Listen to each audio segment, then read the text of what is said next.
This boy sank into the ocean. Taiha was just a child when his family was betrayed in the middle of the sea. There was nothing he could do. He swam through the raging waves trying to reach his mother, but when he found her, she was already dead. Taiha couldn't believe what was happening until a massive wave dragged his body down into the depths, and around him, everyone he knew was sinking, one by one. Just as he was about to drown, someone grabbed him. It was his grandfather, the supreme leader of the Cheon-gu group. Trembling, Taiha tried to speak about his parents, but the old man stopped him and said, "No matter what happens, never forget this. You must take revenge on them all." Then he handed Taiha a pen, the symbol that would mark him as the rightful heir. After that, his grandfather took off his own life jacket, put it on Taiha, and threw him back into the sea. Days later, the boy was found by the Italian mafia, the ones who would create the greatest assassin in history, a cold man driven only by his lonely quest for revenge.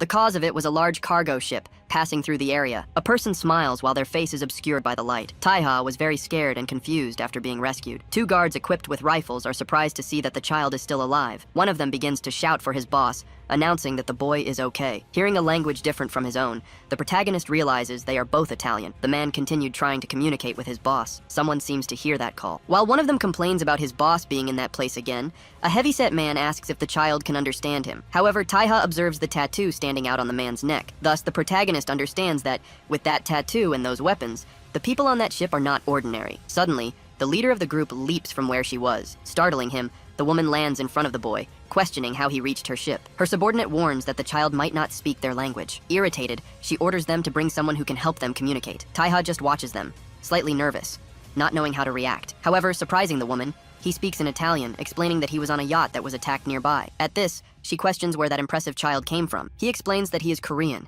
and that during the storm, his family's ship was invaded by armed people who killed his parents and grandfather. The leader says that, apparently, after being shipwrecked, he reached the Salerno family ship. Confused, the boy wonders what the Salerno family is. She begins to laugh at the situation, since an Asian child who speaks Italian claims to have come from the Gulf of Aden in the Middle East. Taking a knife, the woman says that it is shameful, but she cannot believe it. Pointing the blade at the boy, Regina asks if there is any reason why she shouldn't throw him back into the sea. The boy doesn't know what to say to avoid that. Nervous, he tries to think of something as quickly as possible. Thus, Taiha shows the pen given to him by his grandfather, explaining that he is the grandson of Sayoko, chairman of the Cheon-gu group, and the son of Suyok, his grandfather's third son. He argues that instead of throwing him back, they could help him get in touch with his people, thereby reaping benefits. Agitated, Regina asks if he is really talking about the Cheon-gu group. She notes that this is the most successful conglomerate in South Korea, and apparently that brat is part of the family. Therefore, the woman in charge orders her subordinates to check the news related to Korea. While they both look for something related to what the boy said, the woman asks if the child speaks any other languages. He informs her that he knows Cantonese, English, Japanese, Arabic, Spanish, Hindi, and Esperanto, claiming to be fluent enough to have basic conversations. One of the men says he found some news from Korea. Regina smiles, realizing that this is fascinating. She says that if the boy wants to contact someone from Korea, he can ask them. But the boy remembers what his grandfather had said, asking him to look for lawyer Kim, as the man would know how to assist him. The protagonist states that he needs her to contact someone from outside his family. In Seoul, at 1:12 a.m., someone answers the phone asking who it is. The person says they are calling from abroad, warning that they will communicate only in English, asking if he is lawyer Kim. Regina says that, from the photo she sent him, the lawyer must have already realized she has the group's precious grandson with her. Asking if she should send him back to Korea, the old man instead questions what she means by that. She makes an offer of $10 million, informing him they should meet at the Panama Canal for the exchange. However, the guy claims he is too busy to negotiate, so he makes a counteroffer, offering $1 million. Leaving his glass of drink on the table, he picks up a microphone that was nearby, swearing and saying it will be $1 million.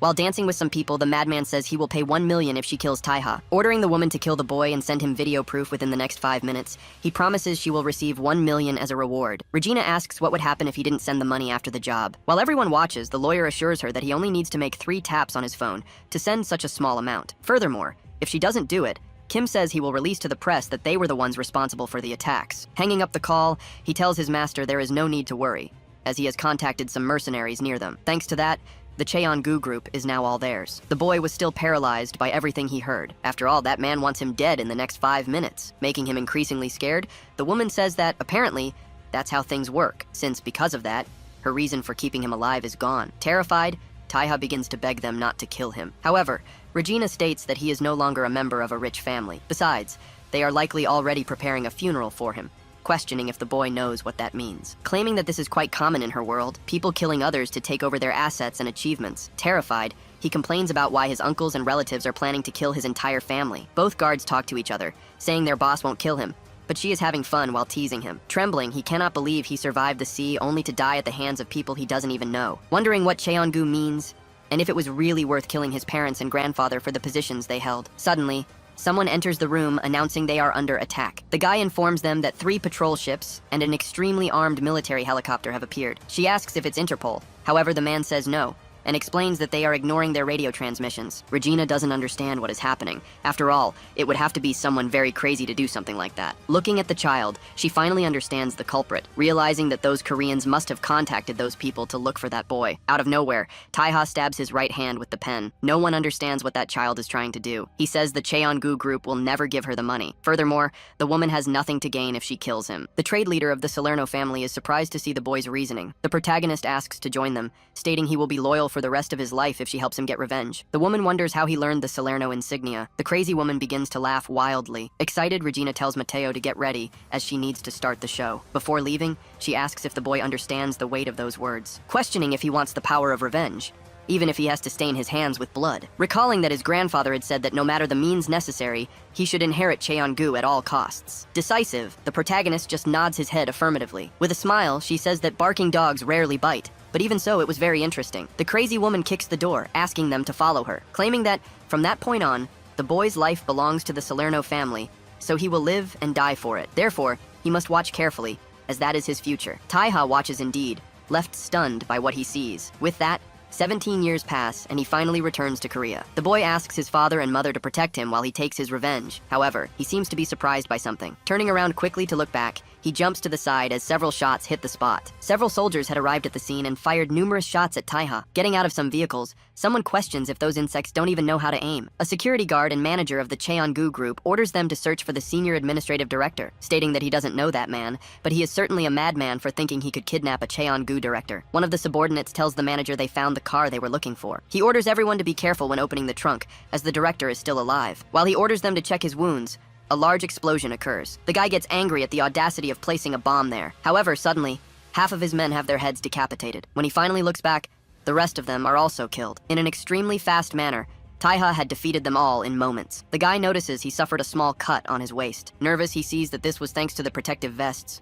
Trying to attack the protagonist, the bald man calls him a little insect. However, the boy tells him not to think he is the only one with something to say. Quickly, he lands another cut on the back of his opponent, launching an attack that splits him in half. As he collapses, Jang wonders what that was, not understanding how that man managed to do such a thing, complaining about who that monster really is. On the other hand, the protagonist did not seem to be happy with it. He begins to clean his daggers as he walks away, heading to a luxury car and taking a bag that was in the back seat. Thus, he goes to the trunk. Squirming, the director begs Taeha to let him go, claiming he was only following orders. This was the former lawyer Kim, the person who had ordered his death, stating that he had no reason to kill the chairman. However, the boy opens the bag and throws several bills over the man, informing him that those are the 1 million.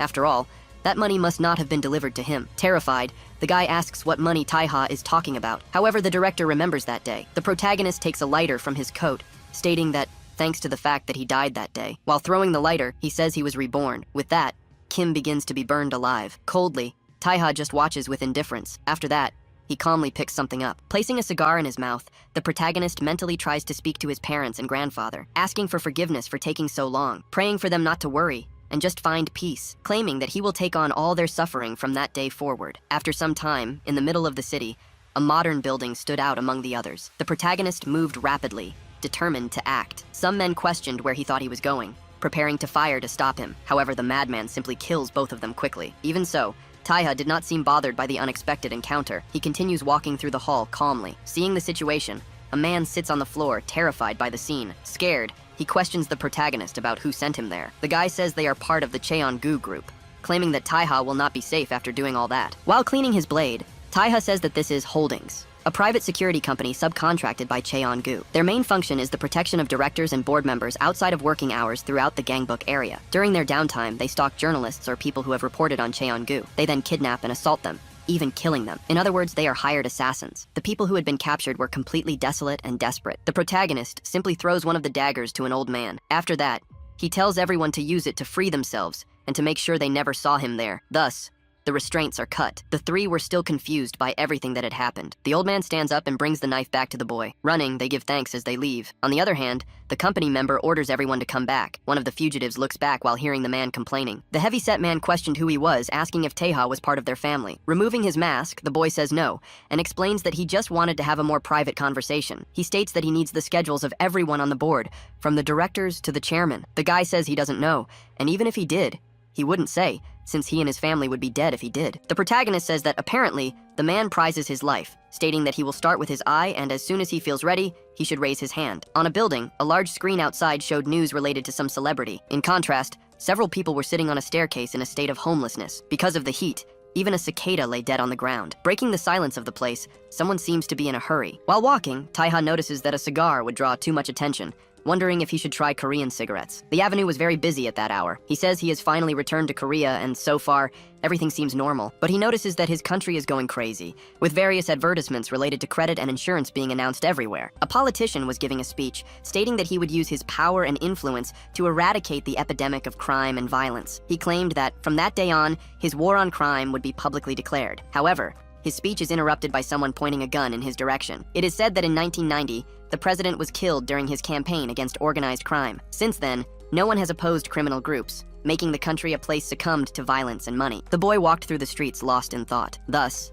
the Cheongu Group allied itself with criminal organizations to bribe the media and suppress competitors. They invested in entertainment and sports, making the population lose interest in politics, to the point where even a dog could be a candidate. Even so, people continued to say that the Cheongu Group was a company that did good for the people. Taeha enters a store calmly. The clerk welcomes him. Both he and another young man ask for a pack of this. They stare at each other for a moment, not understanding how such a coincidence could happen. Slightly annoyed, the protagonist decides to change his choice. However, both have the same idea and ask for a plus at the same time. The two stare at each other again, suspicious of one another. Awkwardly, the woman says that, unfortunately, they only have one pack left. Taeha sighs deeply, clearly irritated by the occurrence. Stepping back, he tells her to give that pack to the other man, as he will be fine without it. The guy continues to stare at him as the boy leaves. After the man makes his purchase, he finds the protagonist outside, who politely says, "Excuse me," asking if he could borrow a cigarette. However, the man asks if the boy couldn't just go to another convenience store. But Taeha explains that it has been a long time since the last time he was in Korea,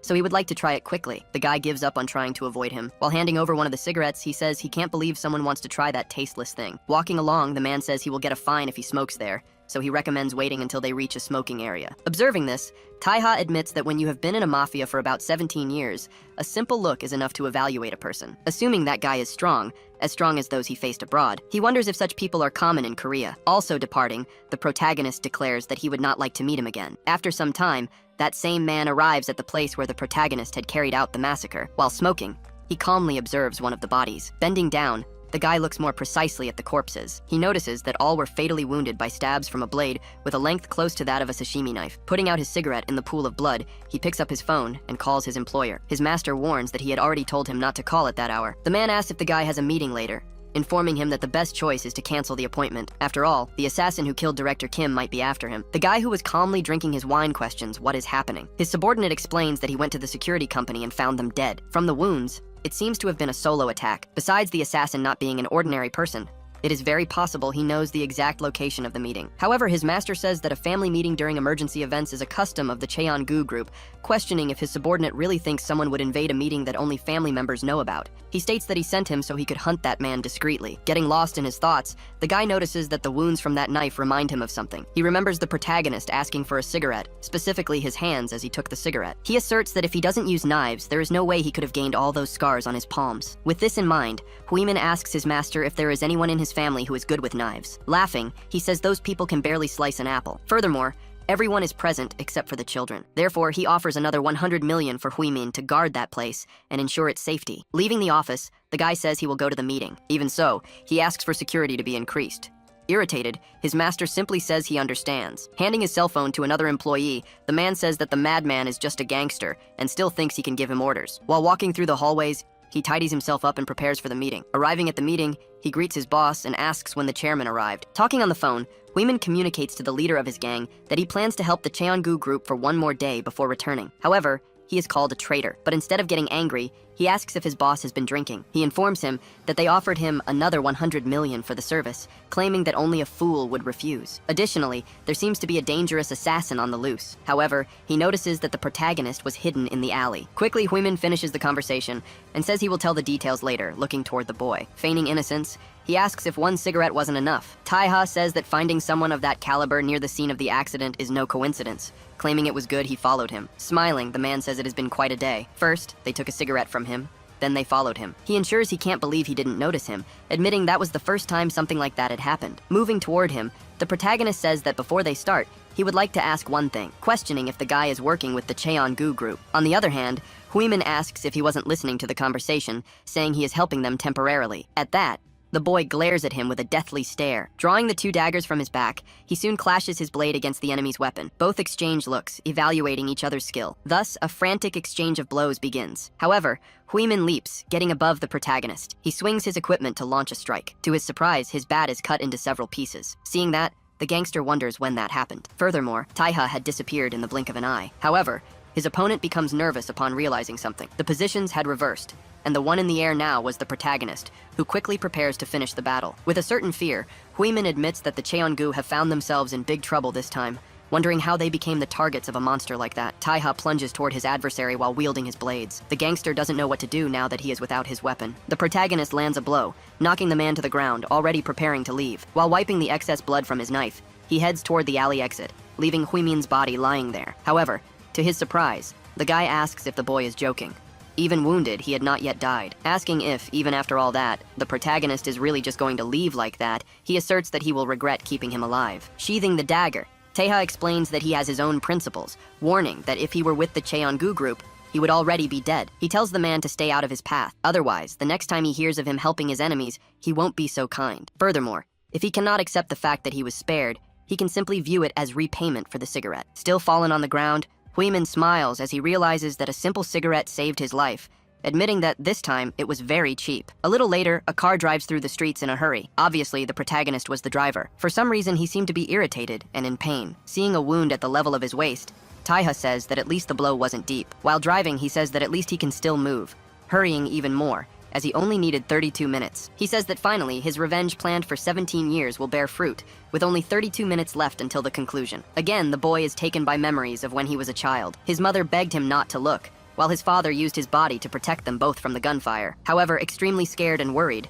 he runs toward his father. The man asks what she is doing, begging his wife to take the boy and run. Thus, his mother grabs Taiha so they can try to leave. However, the ship begins to move frantically. Even the assassins have to struggle to maintain their balance. His mother places the boy outside the door. She begs her son to find a life vest and jump into the water. With a smile, Huijong asserts that he needs to survive. One of the men says that it is annoying, and mentions that he had given orders to detonate the bombs only after eliminating everyone. Looking toward him, the protagonist is surprised, as the assassins know how to speak Korean. The man's face was completely covered by a mask and goggles while he aimed toward him and his mother. Huijong grows desperate and tells Taiha to run as fast as possible. The boy begins to run desperately through the boat. Besides being startled, the child was terrified. He ran panting while he couldn't stop crying. With the previous explosion, part of the yacht was already in flames, but then another bomb is detonated. Because of this, the ship begins to sink faster and faster, returning to the present day in the secret annex of Gangbook. The CEO of the Cheon-gu Group department store asks if they really found the one who killed Director Kim. However, Jashong says it was likely a crime of passion.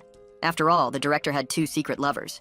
His sister says that is very disgusting. However, the guy says that is ironic coming from someone who has several affairs. Jong-won asks what Director Kim's share in the company's stock was, claiming they will need to announce it soon. But suddenly, someone slams their hand on the table, drawing everyone's attention. The man orders everyone to be silent. Guho tells his son to speak. Chiang says that 2 employees were found at the scene. However, they didn't have much to say and were discarded. Furthermore, they had confirmation that there were no other witnesses present. The guy says they were just subcontractors, so they don't know much in general, and the police guaranteed the incident wouldn't leak. Suddenly, his father throws a wine glass at his head. Everyone at the table was confused by what just happened. The old man asks where the Oseong gang is. Chong was visibly irritated by that. Even so, the guy cracks a smile, saying they don't seem to know anything, having even sent Huimin, the 7th in command. However, the madman smashes a bottle over his son's head. The old man says that even in 24 hours, he didn't find out who the killer is or where he is. Instead, he reported a gang. He says that if the former chairman and Soo-yak hadn't died 17 years ago, Someone as incompetent as him would never have set foot there. In addition to the wine, the guy's face was completely covered in blood. Regardless of what happened, Cheong ensures he will find him within the next 12 hours. The rest of the family sees that neither of them has changed, and this bothers everyone. Juhui asks why he is so rigorous with the eldest. After all, he is still his oldest son. However, her brother says it's not out of hate. He asserts that surely it is out of fear. Grabbing a cloth, Cheong immediately asks his subordinate to give him his phone. While cleaning his face, he looks for something on his phone. He questions where his men are. His assistant informs him they are already ready. The madman says that is exciting, saying he is looking forward to seeing how grand that entrance will be. On a road during the night, the protagonist headed toward his goal. Taiha admits he has always kept an eye on the Cheon-gu group. 17 years ago, on the day he was accepted by the Salerno family, even before his grandfather's funeral, Guho became the new chairman, taking over all the shares and seizing his position, taking advantage of the disorder of the failed war on crime and allying with factions like the Oseong gang to increase his power. Even though that was the beginning of the Cheon-gu era, they still hold meetings with official members at times like that. This was an old family tradition from when his grandfather was alive. Neither the system nor the traditions changed. Everyone killed to reach the positions within the hierarchy created by Syoko, willing to even assassinate their parents and him. One of the security guards monitored the cameras, wondering whose car was approaching. Thus, he asks his superior if the members are expecting a guest, but this is denied. He informs him that there is a car heading toward the front gates. Furthermore, it doesn't seem to be slowing down. Seeing that it is likely some madman, the head of security orders the pillars to be raised. With that, some containment bollards begin to rise from the ground. However, the protagonist accelerates even more. After all, he doesn't need tricks up his sleeve to finish off people who have been protected all their lives. Taking off his belt, Taiha says it makes no sense to create elaborate plans. The front of his car is completely destroyed by the impact. Even so, he leaps out with his blade in hand, asserting that the only thing he hopes is that they haven't forgotten his family, so he can say it to everyone's face. The security guards look at the intruder in shock. The boy quickly finishes them all off in a single attack, and he claims that he is back. Confused, they ask what that loud noise was, questioning why it is getting louder and louder. Furthermore, it seems to be coming from the front gate. Unlike the others, Chiang seemed to be confused but confident. His uncle tells the guy to go there and check the cause of all that commotion. However, surprising Jongwon, he says there is no need for that. All the guards inside the hall point their weapons at the family members. The eldest sister questions what is happening. Guho, irritated, asks if they really want to play around at a time like this. However, his son stands up calmly while wiping his mouth. The old man questions if he will really do that. With a smile, Chiang claims his father already expected this to happen sooner or later. That was the reason his father was always angry with him, as he was afraid of ending up just like his grandfather. With a terrifying face, the madman says that, after all, the one who killed his grandfather and uncle was him. On the other hand, the protagonist was passing through the gates, saying his revenge would finally begin. The security guards point their weapons, questioning if this is some kind of ambush. Joshong asks if his nephew has gone mad. They question what the guy is doing, claiming that he should never point a weapon at his own family. However, Chiang asserts that he isn't doing anything. Despite this, they continue swearing at him, saying they've made their point clear. Looking at one of the guards, Juhui questions if he will really betray them for that brat. Even though he is her personal bodyguard, Youngmin apologizes, demonstrating that he is abandoning her. Even the second son's bodyguard says it isn't personal, but the rewards for betrayal were simply too seductive. On the other hand, one of them says that if they had at least received a raise, this wouldn't be happening. The only person who remains in silence is Chiang's own bodyguard. The guy's father says he can understand the others betraying him, but he doesn't understand why his own son did it. He asks if his guard will really turn his back on them. Junsu just watches, without moving or saying a word. The man says he isn't paid to protect the father himself, but rather the Cheon-gu group. Jongwon asks if the guards really think they will gain anything by doing this. He tries to continue threatening them, but a gun is placed against his head. His own bodyguard kills him in cold blood. With that, both remaining siblings become desperate and beg for mercy. However, shots echo through the hall as blood spatters. Chiang hands the cloth to his subordinate. Walking calmly toward his father, the old man admits he already expected something like this to happen one day, since the day his other son died of acute leukemia, and shortly after that, his wife filed for divorce without wanting a single cent. Trembling with rage, he says he always suspected Chiang was behind everything, and because of that, always kept his distance. While spinning the gun, the guy says that for someone who ordered the deaths of his own father and brother, Guho talks too much. Placing the gun to his head, the man questions the old man about who it was that sent his own father and brother to the middle of the sea. He asks what else he could have done, since if he hadn't killed them all, Suyak's son would have inherited the presidency and they wouldn't have reached this point. The psychopath approaches and questions why his father never declared him as the future successor. The old man becomes increasingly terrified by it all. Furthermore, his son was staring at him in a terrifying way, while Guho claims that if he had done that, the boy would have killed him much sooner. He doesn't deny that he would have killed him earlier. However, he says he is a bit upset to hear that. His father ensures that even by killing him there, the guy will never become the president. But Chiang interrupts him, saying he already knows. After all, power transfers through political coups or violence are not recognized. That is a clause made by the committee. At that, the guy says it's a shame. He informs him that the person making a noise outside is not one of theirs. The president asks who it could be. While shooting his father, he explains that it is a young master who waited 17 long years for this day. The guards were firing at the intruder. They tried to surround him, since the assassin did not possess a firearm. The protagonist remembers that the core security force consists of the people who look after the executive members, so they hold high-ranking positions. Therefore, he assumes the bodyguards will be much stronger than the ones before. He stops running for a moment, changing the direction of his advance. The boy claims this won't be a problem. He moves toward the enemies in a zigzag pattern to evade the gunfire, using the body of one of the guards as a shield. Desperately, the man begs them not to shoot since he would be hit. However, the guards don't care and fire anyway. Leaving one of the security guards terrified, his weapon is cut in half. In an instant, Taiha manages to defeat everyone quickly. The leader asks his men to evacuate the president as fast as possible. However, the protagonist throws his dagger at the guy. A guard manages to stop the knife. A guy in glasses asks why they are making all that noise, questioning if they can't do it in silence. 3 department heads appear to try and stop him, but that little group is simply ignored as the protagonist kills the others. One of them says he can stop him alone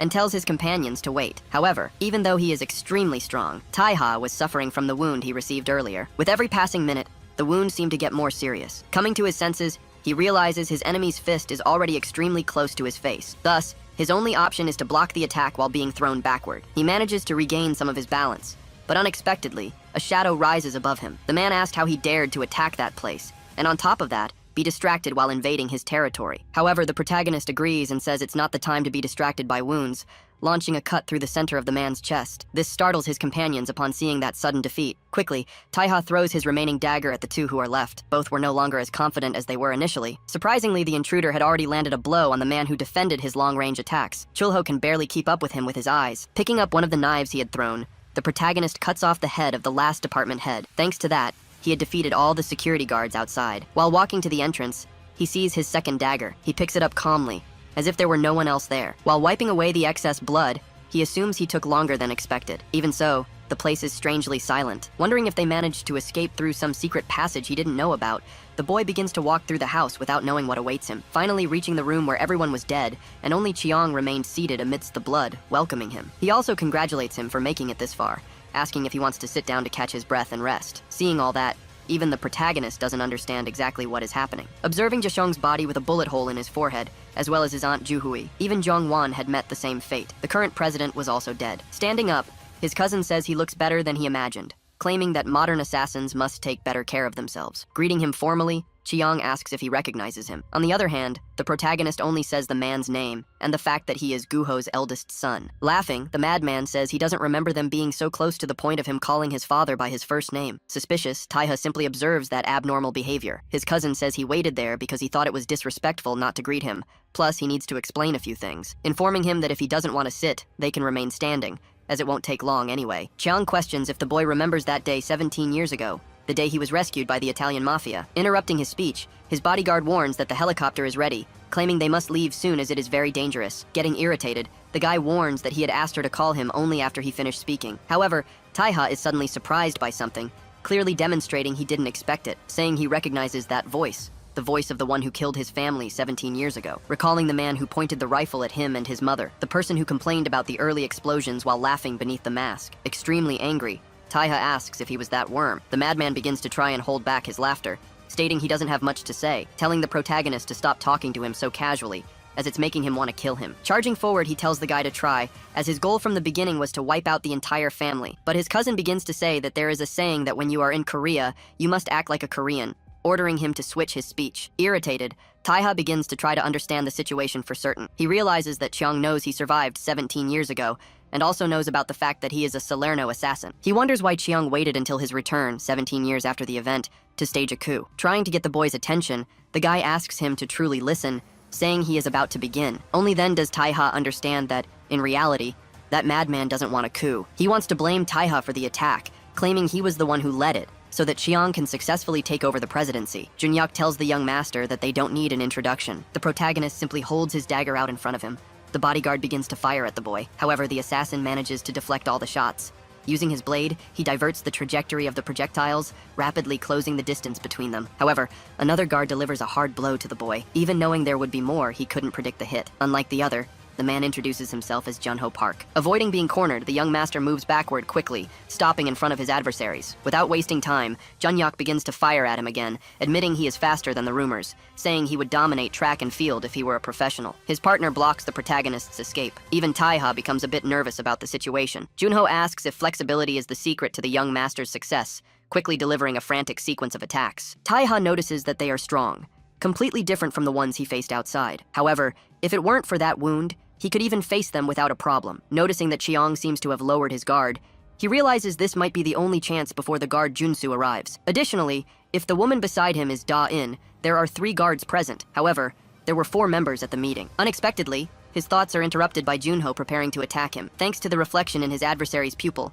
Taiha manages to identify the 4th security guard. Youngmin was holding a sword, preparing to attack him from behind. To the surprise of both, he disappears from between them. They cannot understand how that is possible. Kneeling on the floor, the protagonist realizes that this must be the last one. The guy complains about being reflected, blaming Junho, but his companion says that if it were easy, the boy would already be dead. Reloading their weapons, Junhyuk mentions he can barely imagine the bonus they will receive if they kill that guy. Thus, both he and the guard in glasses use their weapons to fire at the assassin. Seeing the situation, Chiang remarks aloud that it is difficult to keep up with a fight involving both ranged and hand-to-hand combat. He warns that they were trained for the purpose of defeating him, as rumors of his inhuman speed had circulated through Interpol. Admitting he even thought about killing him with a bomb, he notes that the story of him dying during a battle would bring him better fame. Junho positions himself in front of the boy, intending to prevent him from escaping. Junhyuk says it doesn't matter how fast he is. Everything will end now that Taiha has been cornered. With that, the guard uses his brass knuckles to try to land a blow. The protagonist didn't have much to do, simply watching the attack coming his way. His cousin thanks him for the show while smiling wickedly. After being hit by his enemy's fist, he is slammed against the wall, causing it to crack entirely. Flashing back to 4 years ago, Regina was scolding him and asking what that was, stating she had told him to take care of the traitor, not use him as paint for the walls. Even she began to vomit seeing that scene. Still arguing, the woman says that with his speed, he could have done it silently. Recalling the day they saved him, she says she understands his anger, since Lorenzo always treated him well, but killing someone like that will only make people want revenge. Therefore, as his mentor and spokesperson for the Salerno family, Regina asks the boy never to do something like that again. However, the protagonist did not seem happy or regretful. Even so, he says that this way, people will never know. Confused, she asks what Taiha is talking about. He explains that if they kill traitors silently, their deaths will not serve as an example. Asserting that everyone needs to know what awaits them if they betray the family, rumors need to spread in an exaggerated and distorted way. This way, the number of traitors will decrease. Otherwise, it will always be an incessant struggle. The woman asks if he chose the path of violent deaths to avoid greater bloodshed. Stepping away from where he stood, the entire surroundings were stained with blood. She says it is absurd for such a thing to come from a boy standing in the middle of a river of blood without a single drop on his face. Interrupting her own thoughts, Regina says that apparently being an assassin really doesn't suit him. Returning to the current moment, Junho freezes as a glow appears in the middle of his chest. The guy begins to spit blood while that glow continues to emanate. Even Chong and his female bodyguard are surprised by it. The protagonist had cut the man brutally. With a threatening look, he glares at his other adversaries. Scared, Youngmin points his weapon quickly, but in an instant, his eye is pierced. After receiving the attack, the guy mentally admits they underestimated that man, since in addition to his speed, he possesses strength. Furthermore, those who truly saw his abilities never live to tell what they are like. Despite showing all that capacity to continue fighting, Taiha was even more injured, and his wounds were worsening. Junhyuk was desperate, as no one had said his strength was so great. However, Junsu appears and calls for the woman, asking her to take the master outside and claiming he will follow them shortly. Seeing this, the boy is surprised, noticing that his cousin is trying to leave. He lets out a shout, calling for the man. Cutting through both of Junhyuk's weapons, he runs toward the elevator. Chong sticks his head out to see what is happening. With uncontrollable rage, Taiha questions where he thinks he's going when their stalemate isn't over. However, blocking the entrance was Junsu, who greets the young master. He is surprised to see that the president's bodyguard has arrived.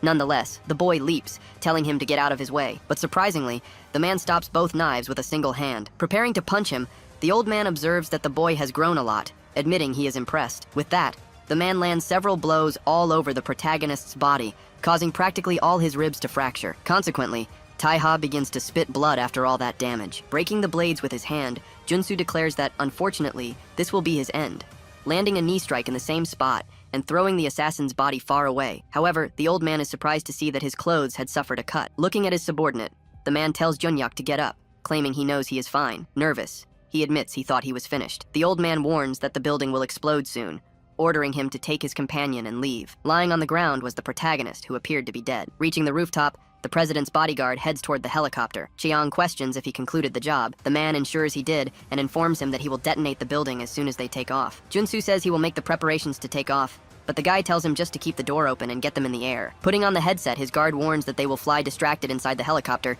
so he suggests closing it. However, the psychopath asserts that he needs to see it, claiming he has waited a long time for that moment. With that, the helicopter begins to take off while Chiang stands in front of the door. He watches calmly while smiling, swearing and saying he always hated that house. While the guy complains about how annoying and hypocritical his family was, Da-in and Junsu stare at each other. Suddenly, the madman remembers the moment the protagonist said he hadn't finished things with him. With a smile, he calls him a poor child. After all, he lived to get his revenge and ended up meeting the same fate. He asks if they both knew that the term family comes from the Latin famulus, which means slave. Taking the detonator in hand, he asks everyone to witness the way he will change Cheon-gu from then on, completely destroying the mansion of those secret meetings. Inside, Taiha was lying on the ground, unconscious.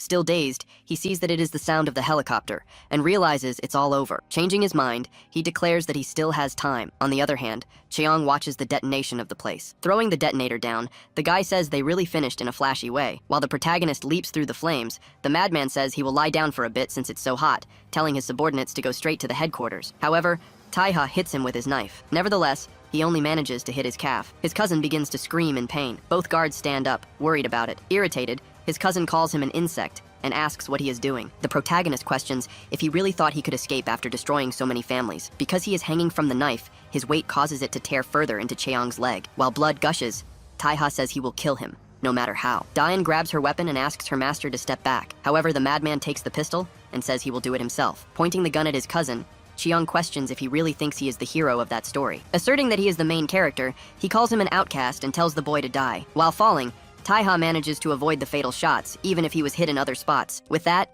he is in a free fall. Immediately after they close the helicopter door, his bodyguard calls the hospital, warning them they have an emergency. The protagonist was falling from an absurd height. Luckily, he collides with a tree, causing his speed to decrease. Even so, he ends up hitting his back against the wall of a house, then falling onto a truck and rolling near a stream. Someone passing nearby on a bicycle ends up seeing that scene. The person stops and looks toward him. It was one of the victims he had saved from the security company earlier. The young man notices that this was the man who rescued him. Given the state of his body, the guy wonders if he arrived too late. However, he hears a plea for help. Looking again toward Taiha, he tries to observe more carefully.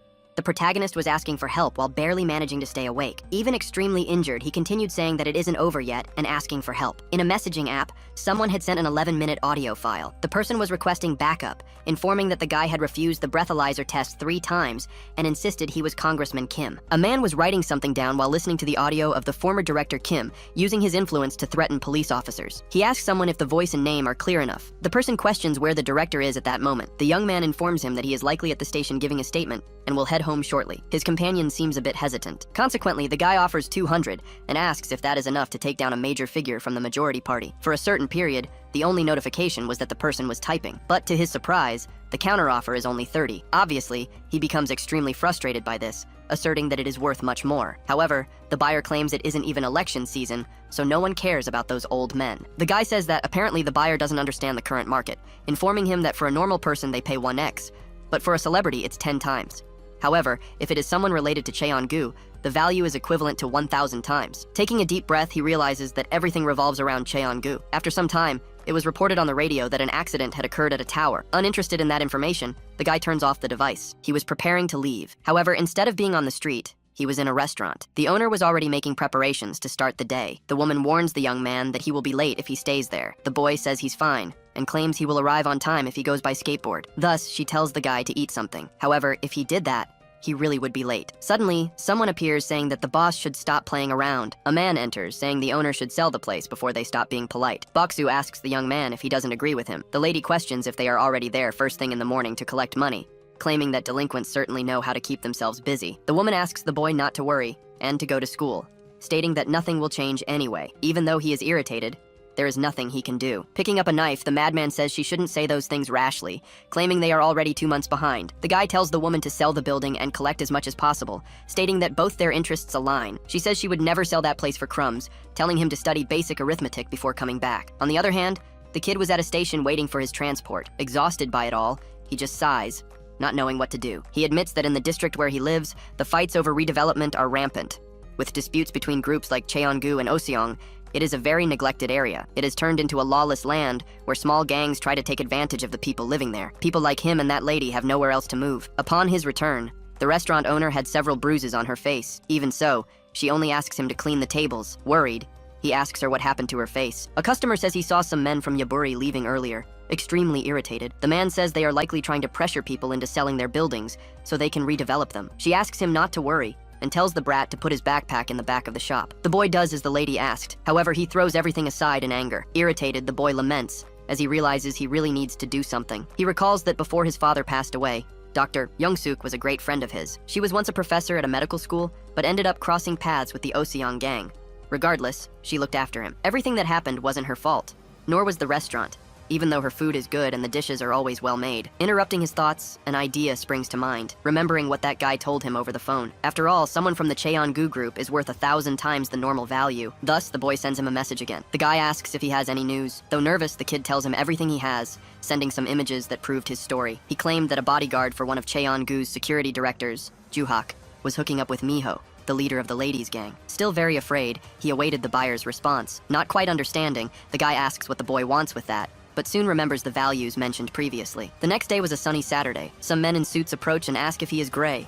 He confirms it, but as he looks back, he already realizes he shouldn't have done that. The guy lands a punch in his stomach, knocking him out and taking him to a van. While being taken away, Gray finally understands why they pay so much. After all, it was nothing but bait. The boy was tied up and sitting in the security company's room. The leader says that initially he imagined he was just an annoying informant, but in reality the kid is very good. He questions where he got those images, asking if his father hid them before he died. The guy asks if the brat is Jingu's son, one of the people who reported Cheon-gu. Seeing this, Gray gives a slight smile, taking off his watch. The guy asks if he thinks that's funny. With that, he punches the boy's face, questioning if that is also funny. Still beating him, the man asks if he has more files like that, hurting the boy more and more, throwing him to the ground while swearing at him non-stop. Even so, Gray cannot contain his laughter and continues chuckling. Still laughing, he says the old man looks like a piece of trash he would use as a toilet, stating that if he had more, he would have already sold it. The fat man tells his subordinates to bring the hammer. The guy threatens to pull out all the boy's teeth until he understands this isn't a game. But luckily for him,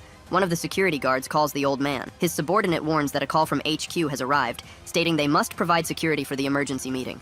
Standing up, he says that if it really is priority number 1, it means they should go now. Thus, he orders them to gag the boy and lock him in the room. Kicking him inside, the fat man states he will return to finish this later. Inside were already an elderly man along with a woman. Still on the floor, he says his father was a fool. Driven by a ridiculous sense of justice, he didn't even try to expose Cheon-gu. He just died in a car accident with his mother. Instead, he should have just hidden to have a peaceful life while working for them. No matter how significant the information his father possessed, as long as he remained defenseless, it was all in vain. However, they begin to hear the security guards asking who that person was. With that, gunshots and screams begin to mingle. Even the leader was desperate as he ordered his subordinates to kill that man. Everyone begins to get scared, not knowing what was happening. Suddenly, the large door opens in front of them. The protagonist gives them the knife and tells them to use it to free themselves and leave. After that, he ensures that none of the three saw him there. Neither of them quite understands what just happened. They begin to leave while thanking him for the help. That was when the boy looked around and back one last time. Observing those bodies, Gray wonders if that guy did it all alone. After some time, he finally returns home. Young-suk asks what happened to his face and where he was all that time. She gets angrier and angrier, asking the boy to speak up, but Gray says nothing happened. With a smile, a girl asks her not to worry. The boy heads to his room. The lady watches him, clearly worried. As soon as he enters his room, he collapses to the floor. Still startled, the boy wonders if it was the Oseong gang who sent that guy there. After all, they had firearms, but he killed them with just 2 knives as if he didn't care. While opening his drawer to look for something, the boy continues to wonder if the guy was sent by someone. Closing it, the kid supposes there might be something more behind it, noticing that it might be revenge. Recalling the moment the department head spoke of his father, questioning if he had more files related to Cheon-gu, the boy admits that no matter how significant the information is, it's worth nothing unless you have the power to use it. While accessing the files, Gray says he needs power. The guy says it is practically impossible to find him among those folders knowing only his face. However, he ends up remembering what one of the subordinates had said when he warned that an emergency meeting was going to happen. With that, he remembers the level 1 priority code, entering Cheon-gu's partnership directive. Seeing that this was also noted among his father's folders, he says he finally found it. It stated that in the event of a significant incident, the executive members would begin a meeting in the Bugak Mountain Annex. However, even with all that information, the actual location was not provided. Giving up, Gray says he doesn't care. After all, he doesn't even know that guy. Even so, he says that not everyone who considers Cheon-gu is considered by them in return. On the police radio, the massacre Taiha was carrying out is reported. with several confirmed victims already. The extent of the damage was unknown, but it was confirmed the mansion was used secretly by Cheongu executives. Standing up, the boy realizes it can only be that man. Thus, he decides to go there, taking his bicycle and heading out in the middle of the night. Even if he doesn't know who that person was or his reasons for doing all that, the best decision he can take at the moment is to go there. It was at that moment he saw someone hanging from a helicopter. After following the sound of shots and screams, the boy headed toward the place where the person might have fallen. However, upon seeing him in that state, he thought the man was dead. Seeing that blade in his hands and the person's plea for help, he notices his face while he declared that it hadn't ended. Gray is surprised by all that grit. After some time, he arrives at his house shouting for his adoptive mother. As always, she was working. Startled, the woman asks who that is and what happened to him. Desperate, the boy begs Young-suk to save that person. More time passes. The protagonist was already better, and questions who he is and why he saved him. Gray introduces himself and says he buys and sells information, stating that lately he has been looking for something specific, claiming that he hoped to find someone like him. Doubting his words, the protagonist asks if someone like him could truly be a data broker. The boy continues, saying he is more of an information wholesaler, always providing top-tier intelligence to his clients. Furthermore, his main clients are other information merchants and the financial sector of Uido. He explains that he came close to death after falling into Cheongu's trap, thinking he was about to meet a fellow informant. Taiha asks if the boy is one of the hostages from that day, questioning if he managed to recognize him despite having only seen him once. Gray confirms it confidently, stating that he wants to win an award for the youngest data broker or something of the sort. At this, the protagonist begins to look around, noticing the equipment the boy possessed. After that, he asks how many days he has been there, and the boy tells him that 4 days have already passed. The man wonders to himself if he really slept for that long. However, he calls for Gray and asks if such a broker would be capable of finding someone for him. But unfortunately, the boy has to admit he was bluffing, claiming that it was difficult even to find Taiha, and saying he would need another broker for that. Furthermore, finding someone requires a lot of money, and above all, he would like to ask for something in return for having saved him, as he spent a great deal on medical expenses. Ignoring everything else, the protagonist asks if what the boy is trying to say is that he cannot find the person. Gray questions what the guy would do if he weren't capable. However, Taiha simply turns his back and says it's fine. Picking up his suit jacket, he thanks him for the help and says he will pay him back as soon as he resolves everything. The boy asks if he is really leaving like that, but the protagonist says he still has matters to settle. As a final piece of advice, he warns the boy not to interfere or try to stop him, as it won't end with just a single kidnapping. Scared, Gray just sits back down in his chair, but he soon cracks a smile, noting that apparently that's just how things work. After leaving the boy's room, Taiha notices a very strong smell of pork and wonders if the place is a restaurant. Surprising Taiha, Young-suk says that the boy shouldn't be on his feet. She tells him that he was hit by 22 caliber bullets, which made it possible to stitch him up, but if his fractures do not remain immobile, he will be finished, even if a doctor helps him again. Thanking her politely, the protagonist says she must be the doctor who saved him, assuring her he will pay her back. However, she says she isn't a doctor, claiming to be the owner of a gukbap restaurant, and asks him not to come back if his stitches open up. Thus, the protagonist goes outside. Looking around, he wonders if he is in a market. Ignoring these things, Taiha picks up a cell phone. Answering it, he notes that it isn't his phone. Gray informs him that his own broke, and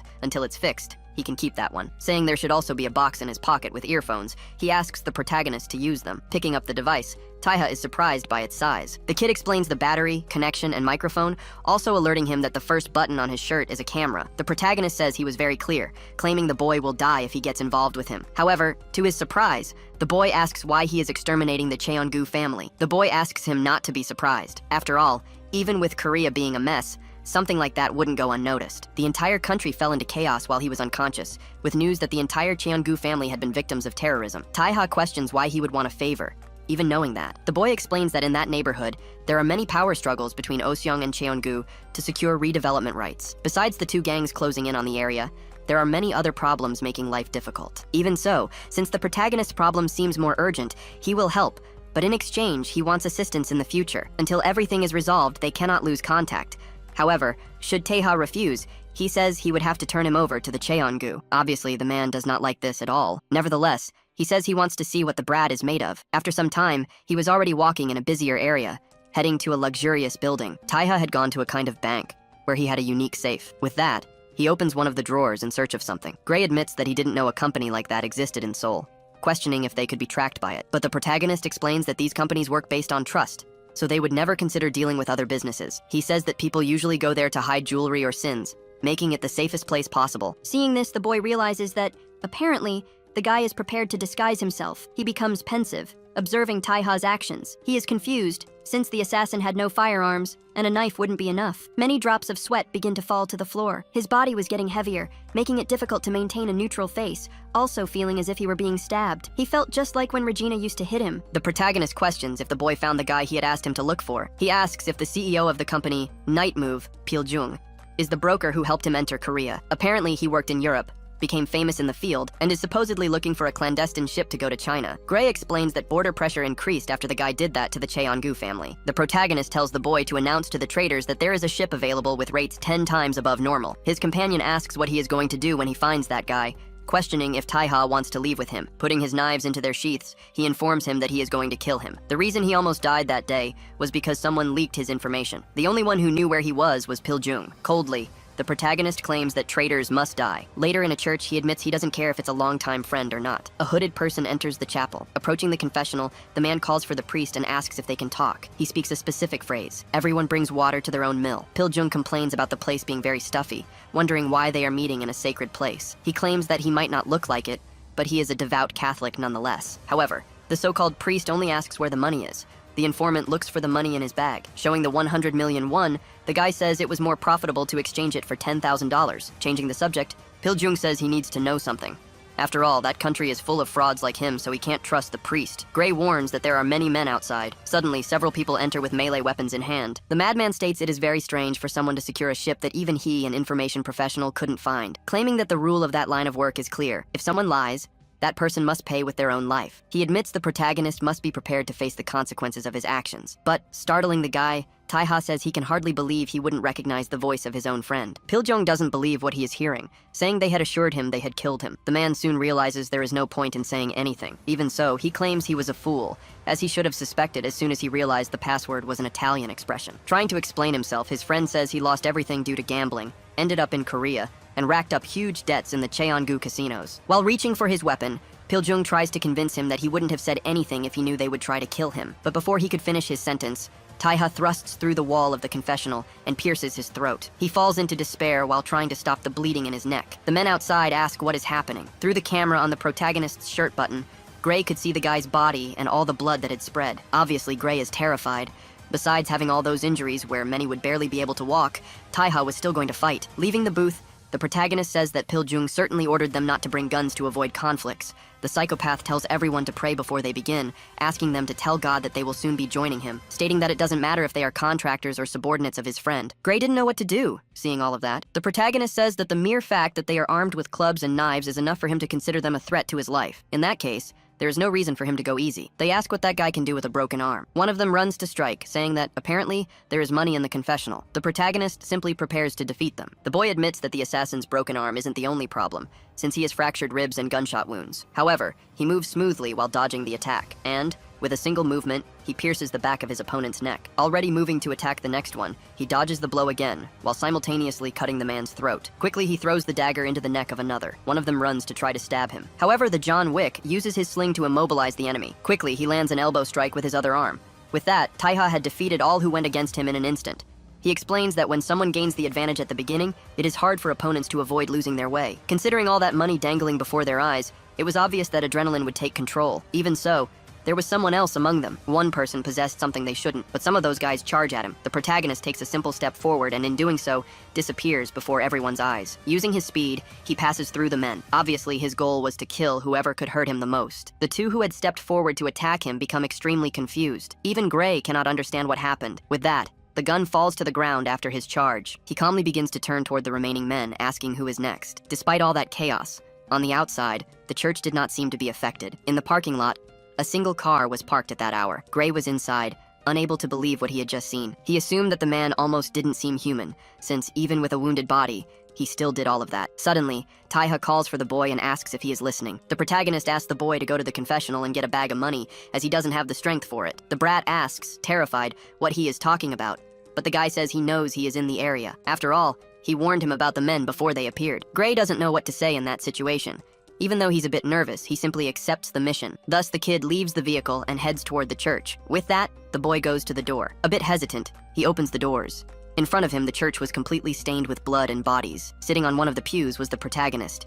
He announces that he is up there. Getting even more nervous, Gray begins to walk. Reaching the booth, he notices the body of the protagonist's now ex-friend. He feels a bit nauseous. After all, there were many bodies scattered all over the place. The boy says he called a taxi, warning that it should arrive in the next 10 minutes. However, looking at his companion, the boy notices that Taiha is in extremely bad shape. He asks what is wrong with the guy, saying he will call Young-suk and ask her to prepare some medicine for them. However, the madman stabs his cell phone with a knife. At that moment, Gray freezes with fear. Removing a glove, the protagonist says that when he woke up, his clothes and phone had been changed. But the funniest thing is that his gloves were still on. Obviously, the boy just listens without saying anything. On Taiha's hand, the Salerno family mark was drawn. Looking at the boy, the guy claims that he knows who he is dealing with. Gray just nods affirmatively, recalling his name, his father's name, and the fact that he is the grandson of the late chairman of the Cheongu group. He is the only Asian member of the Italian Salerno Mafia, aged between 20 and 30, with a 5.5 billion bounty on his head. The boy states that he wasn't planning anything against anyone,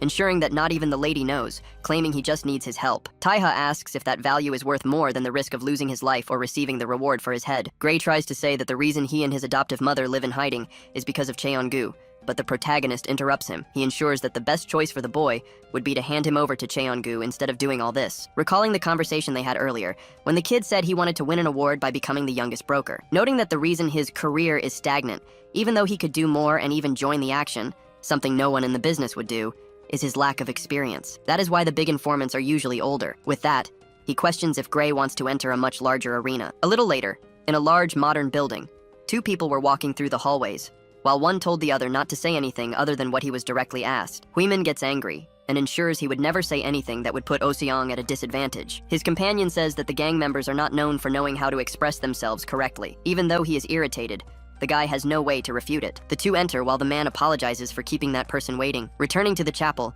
Taiha praises the boy's work, saying he will fulfill the favor, but would also like them to work together after that. He tells Gray that he will be putting his life at risk and will not have an easy death if he is caught. However, he can become the best if they work together. The protagonist says that this is a promise. After all, he will crush Cheongu once and for all. The leader of the Oseong gang admits he didn't expect them to call so soon, since they understand that Cheong must be busy with the funerals of his family members. He states they weren't going anywhere before making contact, but the guy raises his hand, asking them to be quiet. Both become afraid of what will happen next. The eccentric man makes a small gesture with his hand, signaling for them to stay silent. With that, he begins to nod his head rhythmically. A sort of speaker begins to play music. He raises his hand with a clenched fist, striking a pose of resistance. The two members of the Oseong gang do not understand what it means. Nevertheless, someone begins to clap. The man accompanying Huimin says it's a shame they arrived just as the piece was ending. Cheong questions if he knows the piece. The man states its exact name but notes that the composition seemed disjointed, assuming it might have been his performance. This clearly does not make the madman happy. He orders his bodyguard to turn it off. While Dayan uncovers her ears, the guy says that was a 6th grade piano competition, admitting he never practiced again. Furthermore, all the relatives who went to see his performance that day are currently dead. The man questions if they know what happened, ensuring that if they had known who was coming, they wouldn't have been so defenseless. However, Huimin asserts that he warned him, advising that they should have even canceled the meeting since the assassin was no ordinary person. While saying it was Cheong who ignored his warnings, Cheong reaches out, ordering him to put that cigarette away. He claims the guy was the one who knew the most. This visibly makes him angry. Cheong says that it was a traditional family emergency meeting, something that cannot be canceled on a mere whim, claiming that was why he paid him 200 million won to handle that man discreetly, without alerting the other members. The guy leans his knee against a sort of cane. While touching his leg, he says that instead of taking care of the assassin, they suffered losses and now he even has to use that thing. With that,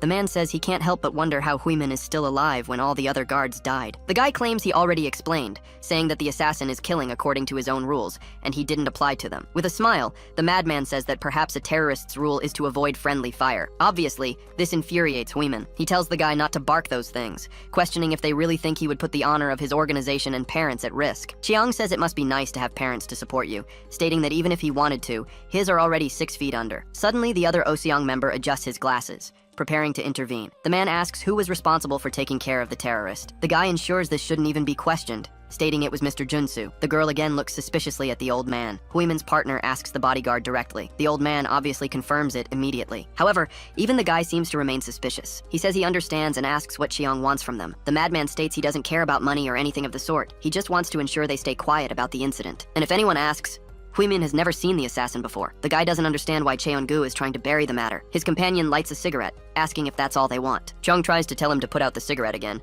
but Junsu touches his shoulder. Startled, the guy looks at his security guard, who speaks in his place. and assures them both that this will be enough. The Oseong representative states he needs time to digest everything, questioning if the bodyguard would also like a cigarette. However, the old man thanks him and says he lost his addiction. Nevertheless, Cheong breaks the table, becoming increasingly enraged. He questions if both of them aren't afraid. After all, he will be the new president soon, asking what that old worm is doing. The guy lets out a sequence of insults and tells that little piece of sakals to put himself in his place. Standing up, he says, that is what his boss would say, which is why he is there in his place. Saying goodbye, the man addresses the bodyguard directly, claiming they agree to the terms. Throwing the cigarette butt on the floor, the guy tells them to have an ashtray next time, and a wet napkin to go with it, preferably. With that, the three remain in the room in a deafening silence. Cheong remains quiet for a few seconds, saying or doing nothing. Huimin says he is truly incredible, as he ended all of Cheongu's arrogance just using his words. Adjusting his glasses again, he says that is his function there, since apparently, Cheong doesn't understand how things work, stating that the old president really taught him nothing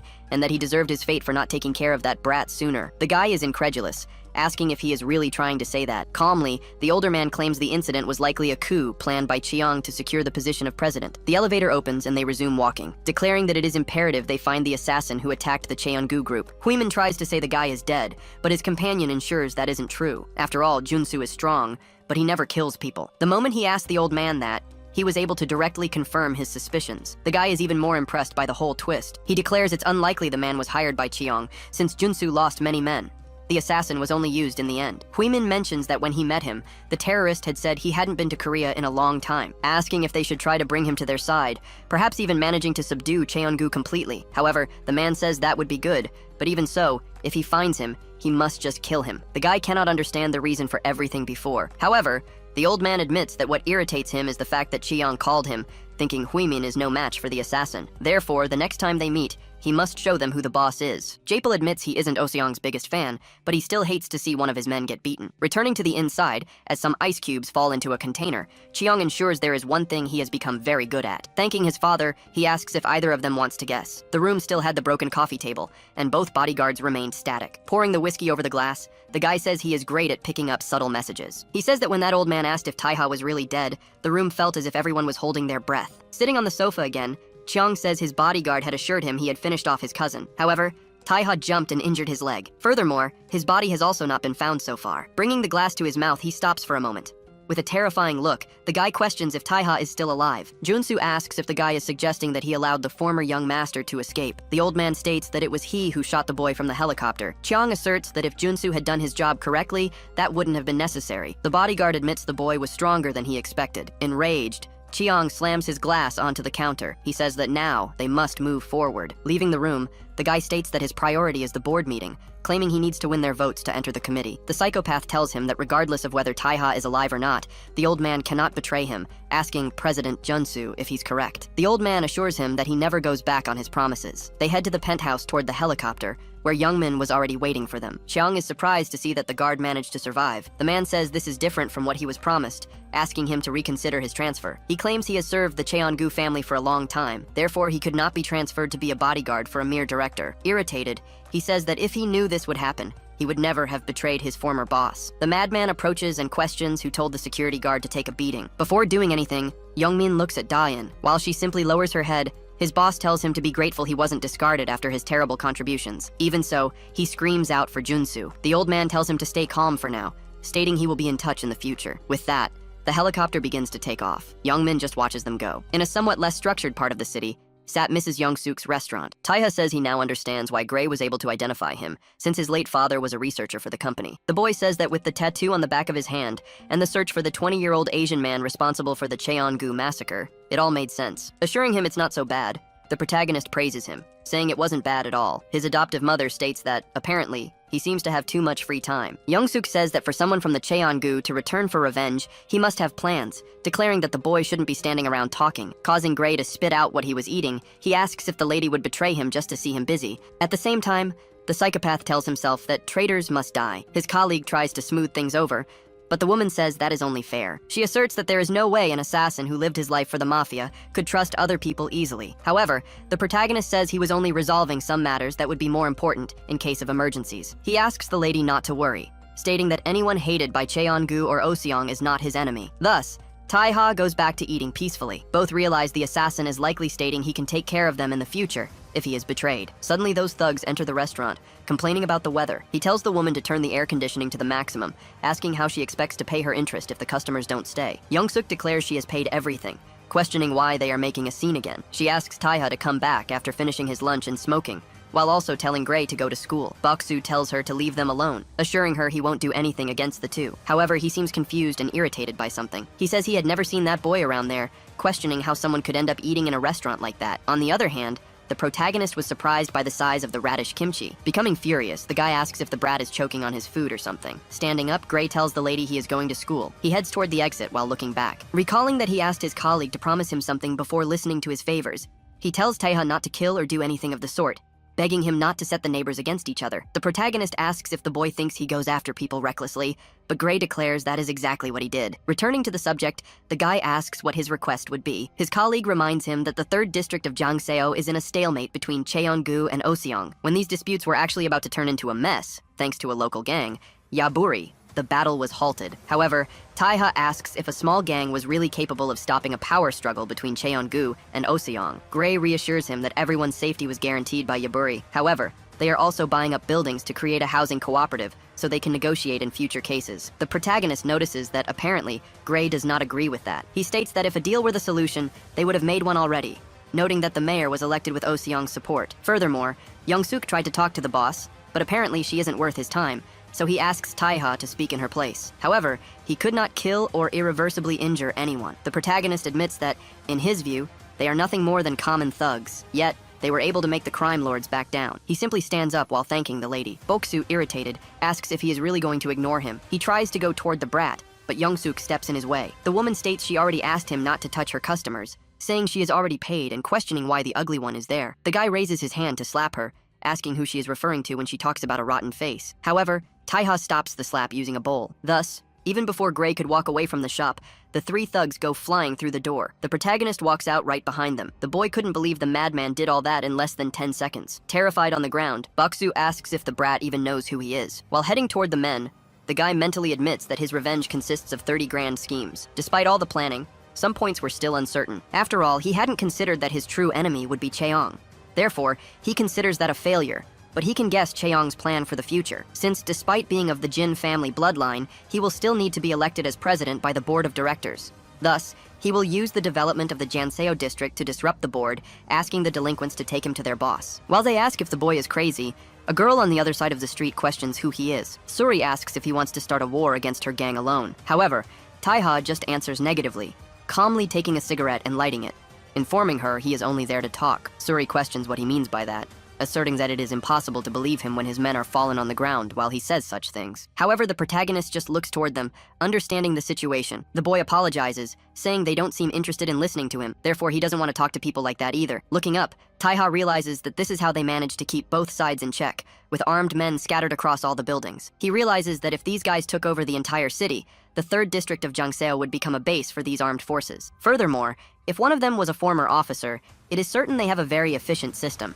Wondering if this is how Korea protects itself. The girl says she can listen to his final words, asking him to be brief and calling him a scoundrel from Oseong or Cheongu. Obviously, this makes the madman angry. However, before he can take a single step, a shot hits the asphalt in front of him. Suri orders him to say where he came from unless he wants to be full of holes. The girl asserts it's better for the brat to be quick. However, this makes the assassin even more irritated. Clenching his fist, he claims he knew this day would come, asserting he cannot believe such a day would unfold in such a rotten way. Her guards warn that it is dangerous, asking if they should kill him. She quickly calls for someone named Hwaryong. Her subordinate jumps from the top of the building, quickly landing in front of the protagonist. The man was huge, literally known as the Tank. The madman stands still, staring at the brat. However, contrary to expectations, Taeha simply tells the guard to move aside. The man stands staring at him, remaining in the same spot. Yet, unexpectedly, he does what the protagonist ordered, leaving Suri completely confused by the guard's attitude. The girl asks how he can betray her like that, while her other subordinates run toward them. Surprisingly, the assassin just takes the milkshake she was drinking. Throwing it away, he says it's no wonder nothing the girl does goes the way she plans. This, obviously, leaves her bewildered, not knowing what just happened. He leans close to her face while looking at the building, whispering something in her ear. She becomes confused and scared by the turn of events. Withdrawing, the protagonist says that, either way, they don't seem worth his time. The girl was still paralyzed, while her men ask if they shouldn't go after him. However, she calmly approaches Hwaryong. The man admits he couldn't feel any kind of threat coming from the protagonist. The girl questions if that was why he let that madman get close to his boss, asserting that her gang is truly united. With a smile, the guy asks if she felt it too, claiming that even he was capable of that. He says it's been a long time since the war, long enough to forget what it's like to see something real. Later, still at the ladies' restaurant, they were working to fit the door back into place. Gray asks his companion to hold it steady while he screws it in. They repair the restaurant entrance. Both announce that everything is in place, claiming the door now closes correctly. While Young-suk asks if he's sure he fixed it right, Gray assures her he did and begs her to give them food. Naturally, she scolds Taiha, stating that if he breaks something again, she will kick him out. The lady was still scolding him because the door was expensive. However, Suri appears and breaks it again. The girl questions what is wrong with that door. Hugging Young-suk, the brat says she missed her and asks how she is doing. Pinching the girl's cheeks, the woman questions when these delinquents will let her door see the light of morning. Seeing this, the protagonist assumes to himself that the girl is completely different from when he met her during the day. Someone puts the door back in place again. Besides fixing the door, Suri says she heard that Baksu laid his hands on the lady last time. She apologizes, stating she broke all his fingers to make sure he never does anything like that again. However, the lady tells her to finish fixing the door and go eat, claiming the girl is nothing but skin and bones. Gray explains to the protagonist that during a war that happened there, Young-suk helped treat many members of Yaburi. She also treated Suri's father several times for free. That's why they consider her their savior. Taiha asks aloud how the lackeys of a gang can treat someone considered their boss's savior so rudely. Obviously, the girl doesn't like hearing that. Looking at her, the protagonist says everyone calls her the boss, but the girl is just a symbolic figure. She leaps up while wrapping several wires around him, focusing especially on his neck. Suri curses him, asserting she has been going easy since the beginning, yet the brat doesn't seem grateful. Smugly, the girl tells him to repeat what he said. The protagonist notices those wires are not normal, realizing their tension is different. Surprising her, the madman claims the girl must know that better than he does. He asserts that among those men positioned inside the buildings when he was there, some seem to have their weapons pointed at a specific spot. Instead of aiming at the intruder, they were aiming at their own boss. He says that while everything appears to be a stalemate externally, she proves to be just a puppet controlled internally. At the moment he approached her, the boy had asked Suri to meet him at the ladies' restaurant, since there were too many spies there. He questions who ordered them to buy the buildings there, asking if it was Oseong. While the girl pulls the wire tighter, the protagonist claims there is only one final alternative, asking if it was Cheon-gu. The girl pulls the wire, visibly furious, but to her surprise, all the wires snapped. With his dagger in hand, Taiha says he understood the answer. In another place in the city, in a luxurious house, a man was banging on a glass window, begging the director to save him. He asserts that despite the failure of the deal with Lebanon, he ensures that in 2 months he will collect double the revenue. On the other hand, the director was speaking on the phone and asking what had happened. The spy says an intruder approached Suri earlier, claiming he might have noticed them and questioning how to proceed. A cage begins to open with a feline inside. A hungry lion emerges into the same courtyard as that man. Desperate, the guy tells the animal to stay away, begging the director desperately for another chance. However, as expected, the man does nothing, leaving the man to be killed and devoured by the beast. In the photo he received, the protagonist's face was completely exposed, making the director find it interesting. Ingyu orders them to bring the brat to him alive. Taiha remarks that apparently, the one behind the entire 3rd district was indeed Cheon-gu. Furthermore, the reason the girl hasn't dealt with them is that she is being threatened. Suri begins to complain about who this guy is. After all, he cut her wires as if they were nothing, even though they were her best weapons made of Kevlar fiber. The girl indirectly questions his identity. The protagonist assures her that he is simply the best person at killing the Cheon-gu in the entire country. This, obviously, leaves her even more confused. He claims that if Cheon-gu is her problem, he supposes he can help her. Gray reassures the girl that she can trust the protagonist. She is surprised by the lady's arrival as well. Young-suk also asserts that Suri can trust that guy. This leaves her even more astonished, since the woman usually doesn't interfere in anything. With that, she gets off the table. Withdrawing, the girl says that if it were just a matter of killing a few people, everything would have been resolved by now. Irritated, she warns that this will be her last warning, telling Taiha to get out of the neighborhood. She leaves, leaving the 3 in the restaurant. Later, the protagonist and the lady were smoking outside. He thanks her for trying to help him earlier when she asked the girl to trust him regarding taking care of Cheon-gu members. However, Young-suk just says it's the truth, wondering aloud if there is anyone else capable of going against them in that country. The protagonist asks who secretly plotted all that mess within the Cheon-gu. The woman states it was the director of the electric company, Ingyu, assuring him that the worm is always behind everything. She informs him that when the former head of the Yaburi, Suri's father, nearly died in the redevelopment war, that man took him to the hospital. But only the 2 of them know about that. The rest of the neighborhood thinks he passed away, because if they find out, there will be resistance, and they will all end up dead. Young-suk admits that, preferably, she would love for everything to be resolved without Suri's father being killed, asking if Taiha could help. Both fall silent for a moment. Someone reports in as B1 and alerts that the target is in their sights. It is questioned if there were any conversations. The spy says yes, stating that Young-suk asked the intruder for help. Claiming the man is harder to read, he says he doesn't know what his answer was. This was a mercenary from the private company, Peak. The person on the other end of the line raises the possibility of the guy being a mercenary. B1 says that in any case, he just needs to take him alive. His colleague asks about the woman and the boy from the restaurant, but the mercenary declares he doesn't need them, stating he will simply kill everyone. However, Taiha was right behind him. The guy becomes extremely frightened upon noticing his presence. The protagonist quickly strikes his hand, preventing him from using the weapon, and rapidly closes the distance between them. His colleague questions what that was, asking if B1 is okay and demanding a quick response. However, the mercenary was still trying to pull out the knife that had been driven into his hand.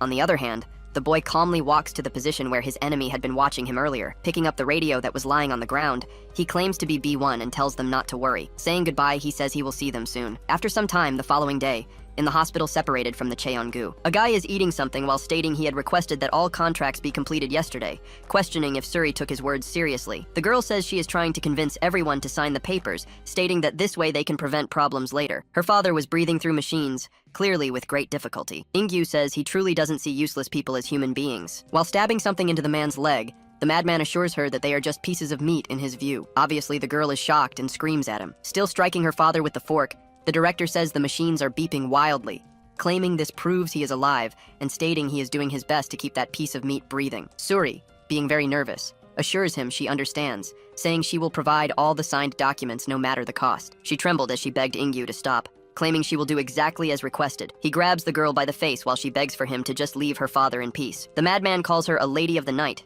assuring her that if she follows all his orders, everything will be fine. Obviously, she was furious, but she couldn't do anything. The weirdo says he loves seeing that defiant look, stating it's worth taming her. Showing her a paper, the guy asks if she met that man yesterday. Looking at the floor, she still seems a bit dazed. The girl observes the photo of the protagonist while Ingyu claims he wants to meet him, asking her to bring him by the end of that same day. She stops crying, still looking at the photo. Leaving, the guy tells her not to forget, stating that the girl has a lot to lose if she betrays them. A doctor bows in front of the director. The guy walks carelessly to the elevator. While he calls someone who doesn't answer, another person was also present in the elevator. Ingyu was irritated, questioning what those delinquents were doing not to answer him, stating he sent them to find Taiha. He continues complaining while looking at the other person inside. As expected, it was the protagonist who just observes the director. The guy tries to say something, but the boy simply cuts off his ear. Not quite understanding what happened, Ingyu looks down, seeing the piece that was taken from him. Obviously, he begins to scream desperately. Taiha assures him he heard about that through rumors, saying that, apparently, the director was after him. The guy asks if the protagonist even knows who he is, trying to hit him with a punch. Ingyu questions how the boy dares to lay a hand on him. Recalling his conversation with Youngsuk, she told him that during the redevelopment war, Cheongu hired mercenaries, men from the Peak Company, ruthless assassins who do anything for money. The protagonist questions if the director really thought everything would be resolved if he just threw more money at it. Taking the mercenaries' dog tags, Taiha declares that if the guy wants to shed blood, he has to be prepared to see his own flow. Shoving all the tags into the madman's mouth, the psychopath assures Ingyu that no matter where or when, he will find him and stab him once a day from then on. With that, he tells him to get ready and set, stating that the race starts now. After some time, the guy ran desperately, wondering what was happening. He falls to the ground while the protagonist approaches him calmly. The director screamed, begging him to stop, crying while imploring him not to come any closer. Taiha had killed all the security guards, hence he was completely calm. The boy pierces the man's leg. He tells the guy to stop being dramatic, assuring him that the femoral region has many muscles, so he won't suffer a serious injury. While pulling out the blade, the protagonist asserts that compared to the other places he has hit him, that wasn't so bad. Cleaning his knife, he says he will see him tomorrow. After some time, a festival painting appears. Zhang drinks wine while informing that out of the 15 directors, 7 are his allies, 6 are supporters of the vice president, and the remaining 2 are impartial, stating that in difficult times they should stick together.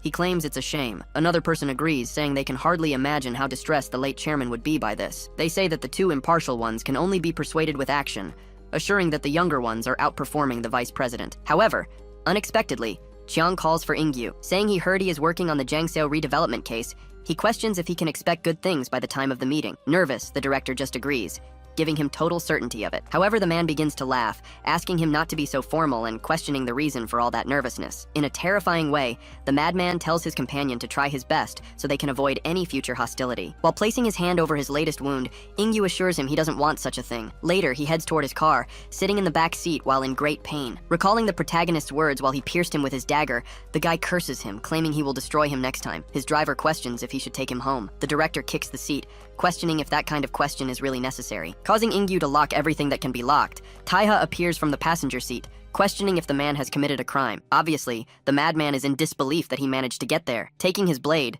The protagonist says that apparently that leg lacks manners, quickly stabbing it into the guy's knee. This makes the director scream desperately. After that, calmly, the psychopath exits normally and says he will be back tomorrow. Terrified, Ingyu asks who he is and why he keeps doing this, asserting that he won't get what he wants if the guy doesn't tell him. With that, night falls. Taiha says it is already the 7th day, and even though he is stabbing him in non-fatal areas, the director must surely be at his limit. He claims to Suri that even if they hand him over, her group will never be the same. They ask what the protagonist was thinking by going after the director, stating it was very difficult to drive them out. One of them asks his boss for permission to kill him, claiming that if they don't turn him in, another war will break out. Suri questions why he did that and why he came there to tell them. However, Taiha simply says that Error 307 exists, stating that this error prevents people from using online banking entirely, an error usually encountered by journalists. Furthermore, the internet speed there is below 10 kbps, as if everyone were grinding their teeth waiting to be hacked. He asks her why that is. However, the two guards state he understands nothing,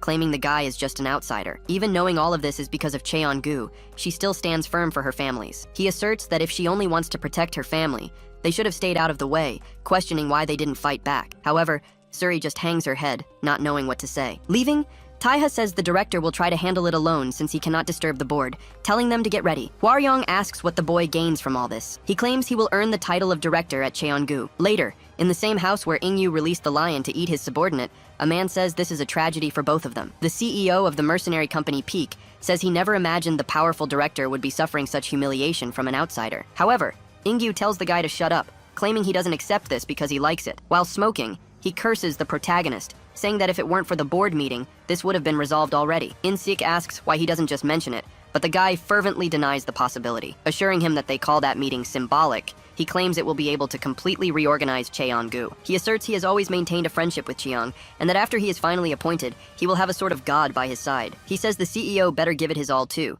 since if the project fails, the guy will also be punished for being associated with him. With that, In-sik says that Madman managed to handle his men, so he did a background check on his own. He questions if Ingyu has heard of the Salerno from Italy. The guy admits he has no idea, asking if it's some kind of mafia. The CEO says yes, claiming they are crazy. He says the boy is one of them, going by the name Vendetta, being their best executioner. The only thing known is that he is Asian, claiming that since he is a senior director of Cheon-gu, he must have a lot of money.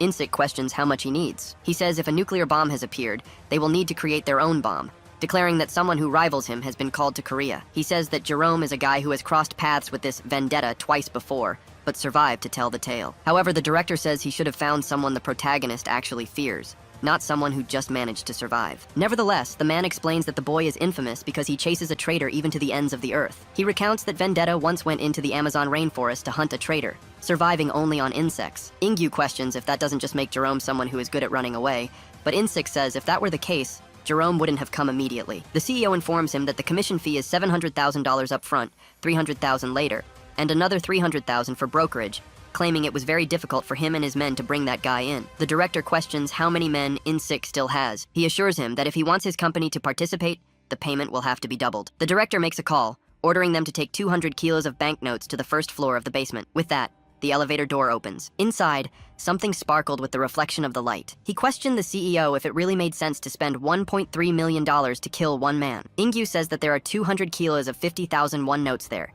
each weighing about 0.97 g, stating that the guy is capable of doing the math. Assuring him that it was more than enough to retire on, he says they need to have a productive conversation. Someone was observing the floor plan of a certain location. Gray says that it is the floor plan of the director's property, informing him that he contacted a security company and bought the layout. Taiha asks how he managed to buy that. The boy says that other than the Cheon-gu insurance company itself, all the others make trades for money. After all, Cheon-gu is always ready to replace anyone who doesn't turn a profit. In other words, their employees have no loyalty. Seeing this, the protagonist says his grandfather would have risen from his grave if he heard that. The boy explains that most of Ingyu's schedule is sent from headquarters, so it will be risky, but the best time is at 10 p.m. However, they realize they don't have the floor plan for the first floor of the basement. Gray says he is sure one exists since there are stairs and elevators, but he supposes the plan might be with the director himself. He notices that the phrase B1 GRC appears a few times, and based on his studies, that is a type of cement used in construction. Since it is highly resistant to moisture, chemicals, and the weather, it is used in soundproof walls and even in zoos. At this,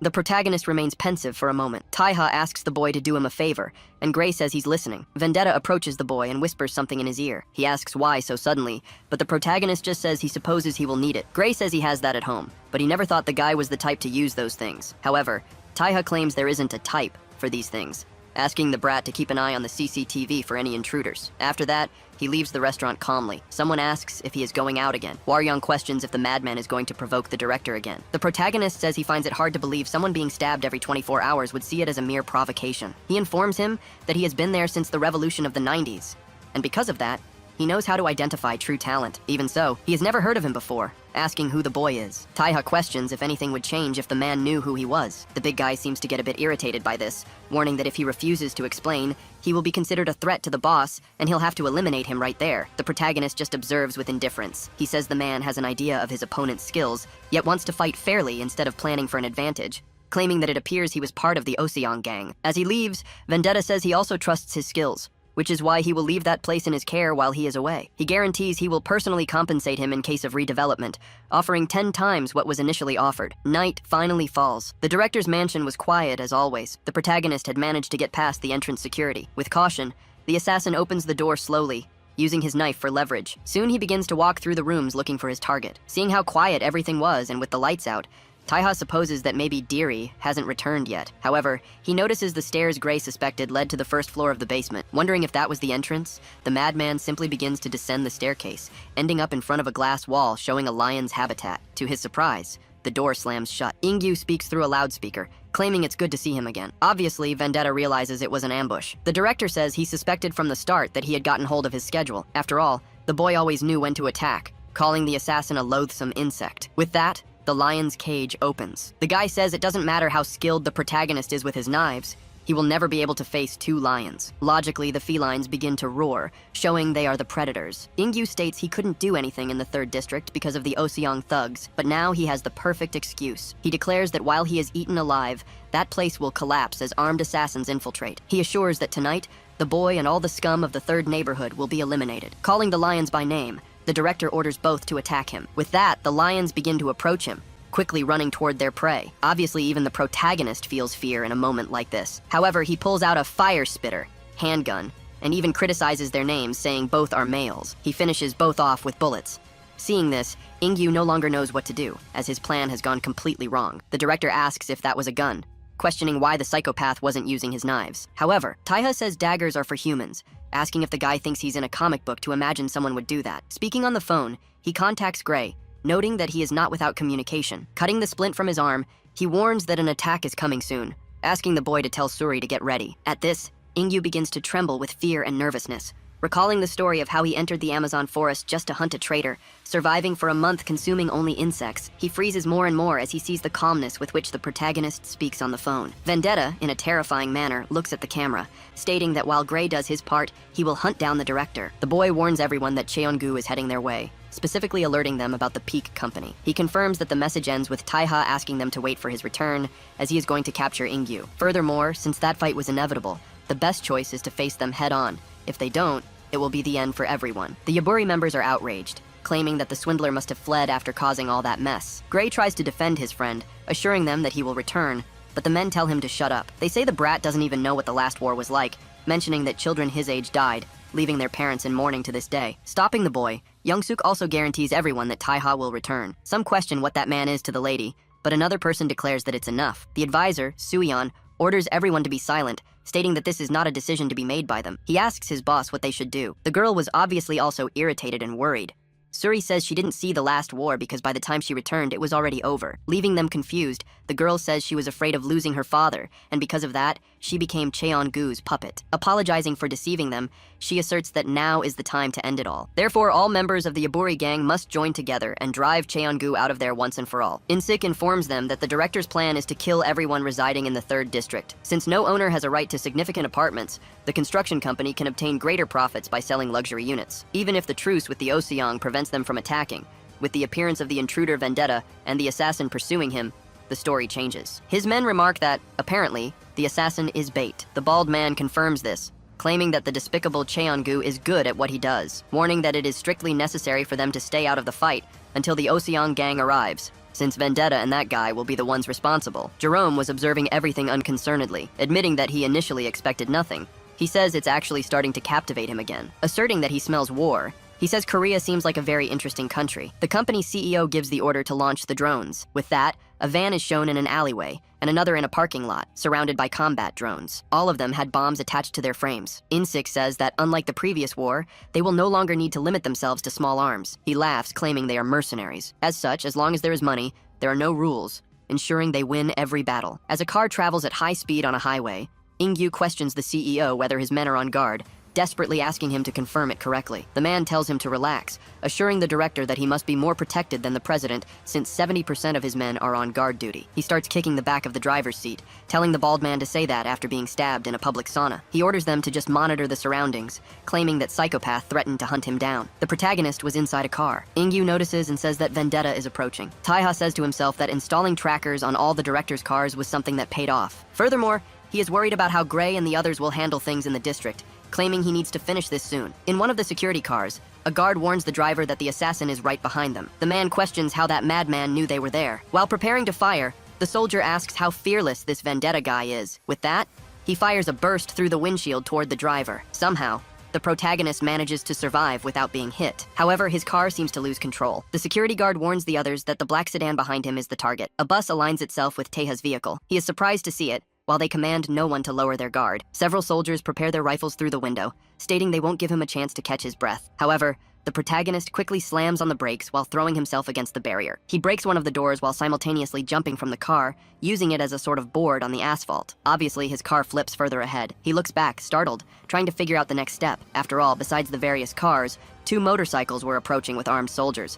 Thus, he uses the door to knock one of them down. Jumping and landing a knee strike to break the other guard's helmet, he quickly finishes both off and steals one of the motorcycles for himself, accelerating as much as he could to catch the director. For some reason, one of the escort vehicles was a car carrier truck with a ramp. One of the guards says he has a visual on him, telling his companions to open fire. Like Neo from the Matrix, he dodges all the bullets, entering their blind spot and heading toward the ramp. Realizing it's time to play GTA, he accelerates even more to gain momentum and jumps over the truck. Still in the air, he already prepares for another daring move. Skillfully jumping from the motorcycle toward another vehicle, he lands on top of one of the security cars. Carefully, he stands up and stays on his feet. Taking a deep breath and preparing himself, he takes his 2 daggers in hand and says that from now on, the real fun begins. Since the guards couldn't risk hitting their own colleagues, they merely watched the protagonist, noting that he didn't even have a gun. The madmen decide to speed up, asserting that as soon as he moves to the side of the car, they can crush him. Obviously, Taiha can hear the engine noise increasing. He lifts his head, listening intently and waiting for the right moment. Thus, Vendetta simply gives a slight hop to lift off from the car. Consequently,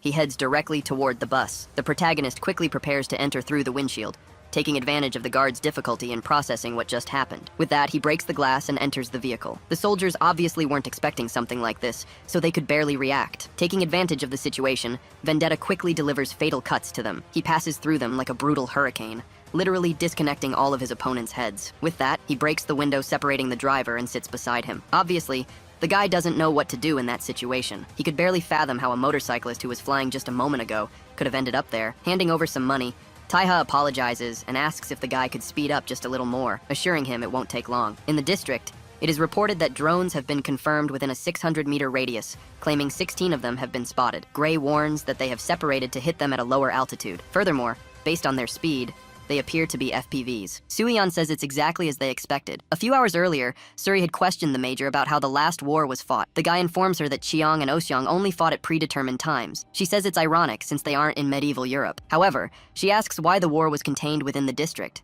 After all, whenever one side left, the other did the same. The Major explains that only small arms were used, and that only the Peak used them, since the 2 gangs didn't want to draw attention. After all, if a monster like that reappeared, no one would survive to see another day. With that, the girl remains pensive for a moment. Suyeon says that's why the Peak tried to end things before they hit Oseong's radar, but it would take too long to take the district. The advisor says they are likely equipped with RPGs or grenades to self-destruct, warning that they need to prepare. The drones begin to fly over the region. Some soldiers spot them and prepare to fire with an anti-drone weapon to bring them down. At this, some begin to stall in the air. One of the soldiers celebrates the hit. Another fires his rifle while cursing the mercenaries. The bald man is informed that they lost control of the drones on the 1st and 7th streets, assuming the enemy might have an anti-drone device. In-sik questions the reason for such a hypothesis. His subordinate says the signals were lost only in certain locations.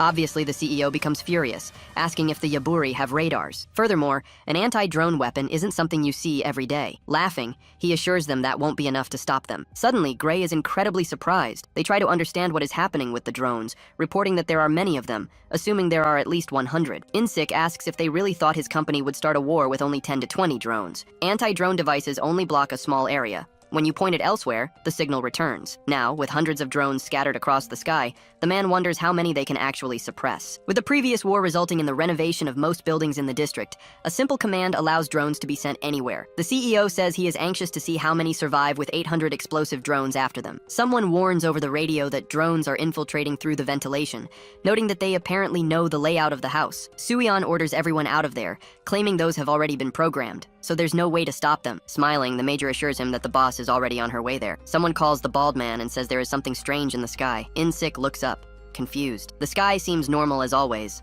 However, unexpectedly, several lights appear. They intensify more and more. With that, several explosions begin to occur. On top of one of the buildings in front of the drones was Suri, trying to draw the attention of as many as she could. Rapidly manipulating her wires, she entangles them completely, making them stop. Thus, she leaps away while causing them to explode. Insik is terrified, asking who she is and asserting that something like that never happened during the last war. Some time ago, her subordinates had asked what that was. She apologized for not telling them sooner, affirming that it is her true weapon. The girl says they might be surprised, but as she had said, she was elsewhere during the last war. She recounts that she was away learning to use that weapon to help her father, but fate made her arrive too late. Therefore, she wants to set things right this time, asserting that they will ensure those scoundrels never step foot in their neighborhood again. Suyeon is proud, asking Giziob to see how his daughter has grown. The bald man orders another batch to be brought out, telling them to overwhelm them with numbers and ordering them to blow up everyone in their path. However, when his soldier tries to respond, something seems to surprise him. Suddenly, someone hits the van behind him. Someone was informing Hwaryong that there must be a command center for the drones there. The big man confirms they were right. With that, the CEO becomes nervous upon seeing him. The tank heads toward the bald man, asserting that he will deal with that guy first. 10 years ago, a man questioned if his friend really wanted to form a gang. The friend replied that times were changing. Instead of paying a gang for protection, it was easier to create their own. The major says he is still a soldier, and besides, there is no one there as good at fighting as Gizeob. However, the man assures him that he is not gathering people to beat anyone up, but merely as a way to facilitate negotiations. With a smile, he asks his friend what he thinks of the name Yaburi. Back in the present, the mercenaries wondered how Hwaryong had found that place. The soldiers report that Team Alpha has identified a threat. The big man runs faster and faster, lowering his head to avoid the shots. Irritated, their captain orders them to stop aiming for the head and hit his feet. However, the tank had already pinned one of them against the wall. His companion couldn't believe what was happening. With that, the big man quickly hits the second mercenary, also launching him against the wall, already unconscious. A sniper reports that the Team Alpha threat is in his sights. The man admits that the man is a monster. However, before he could do anything, his body is completely sliced. As expected, this was done by the girl, who was quickly running across the rooftops. Insik notices this and curses her furiously. She notifies everyone that she has just taken care of another sniper. Suyeon congratulates her on the job and warns that there are likely more, asking her to stay alert. Furthermore, they didn't know about her existence, so the snipers are likely in places with an excellent view looking down. The place where the snipers are grouped is probably the same place where the drones are stationed. Gray announces that he found the possible location. He states it is in a public parking lot on the other side of the community center, in a black van. The girl says she understands and is already heading there, but something catches her attention. Hwaryong had been hit by a shot. However, his nickname isn't Tank for nothing. The madman hadn't suffered a scratch. As he approached, the man says that in these last 20 years of bloodshed, he only survived as a mercenary in that country in one way. Insik assures her that he will kill the girl after finishing off all of them first. Tearing his coat, the man reveals his robotic arm, stating that he will finish the bald man right then and there. Elsewhere, a car falls onto an overpass. Luckily, it doesn't flip over upon reaching the road below. The director was on his knees in front of the protagonist, calling him a madman. He questions what Vendetta wants with him and why he is doing all of this. However, the madman says he already told him he plans to stab him once a day, driving his knife into the guy's shoulder. Ingyu asks if Taiha is crazy to be doing something like that for such a stupid reason. The protagonist takes his cell phone, stating that it would be too much trouble to find him if he went abroad, so he will take him to the district. However, the director says it's already too late. He assures him that by this time, that neighborhood has nothing left in its streets. He declares that he ordered his men to exterminate everyone, including children and the elderly, saying he told them to show no discrimination. He informs him that he spent over 100 billion won, asking if the boy has any idea what that means. He says they must destroy everything within an hour using bombs, missiles, or whatever they find necessary. The protagonist says he heard that many people died in the previous war by getting caught in the fight between the two gangs. He claims that, apparently, the guy still hasn't understood why he is only going after him. He asserts that there is no one more deadly than someone who has lost their family. Since people like that have nothing left to lose, they risk everything without feeling fear. However, there's a group of people who are even stronger than those, the ones who have a family to look after. At this, the director remembers that day in the hospital. Taiha says he is sure the director has also seen the eyes of those who would do anything to protect their family, with an agony that rips through their lungs and a fury that destroys their hearts, all held in by difficult breaths that promise revenge. People like that are strong,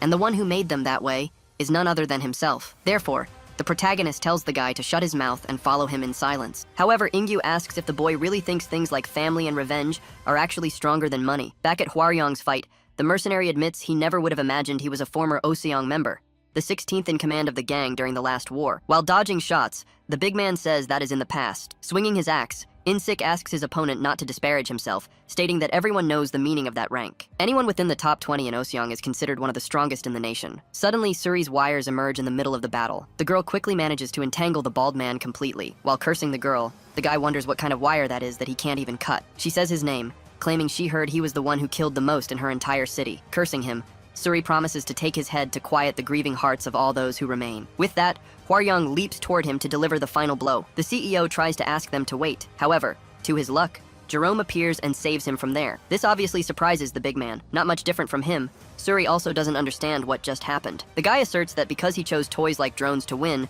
that is the reason the bald man finds himself in that situation. Picking up a crowbar, the assassin asks if he is wrong. Looking directly at the two of them, the man asserts that he is going to begin. Still confused, the girl wonders if this man is a new enemy, noting that even though Insik was completely entangled in her wires, that madman pulled him out of there as if it were nothing. The leader of the mercenaries asks what the crazy guy was doing appearing so late. However, Jerome merely says that their base is 350 meters to the northwest, on the 4th floor of a ruined building, and tells the bald man to go. Before he could finish speaking, Hwaryong forces the assassin against the wall. However, the tank seems surprised by something. The guy was laughing while saying he would stay there to have a little fun. Insik desperately screams into the radio, ordering them to put all the drones in the air. His subordinate tries to argue, claiming they don't even know where the enemy's control center is. However, their leader says it doesn't matter, since his best man is right there, ordering them to kill everyone while Jerome keeps the guy occupied. Suri moves toward the man, saying he cannot do something like that. This distracts the big man for a moment, creating an opening for the assassin to land a kick and launch him far away. Obviously, Hwaryong finds it somewhat difficult to stop his momentum. Nervous, he admits he didn't expect the guy to be able to throw 120 kilos so far,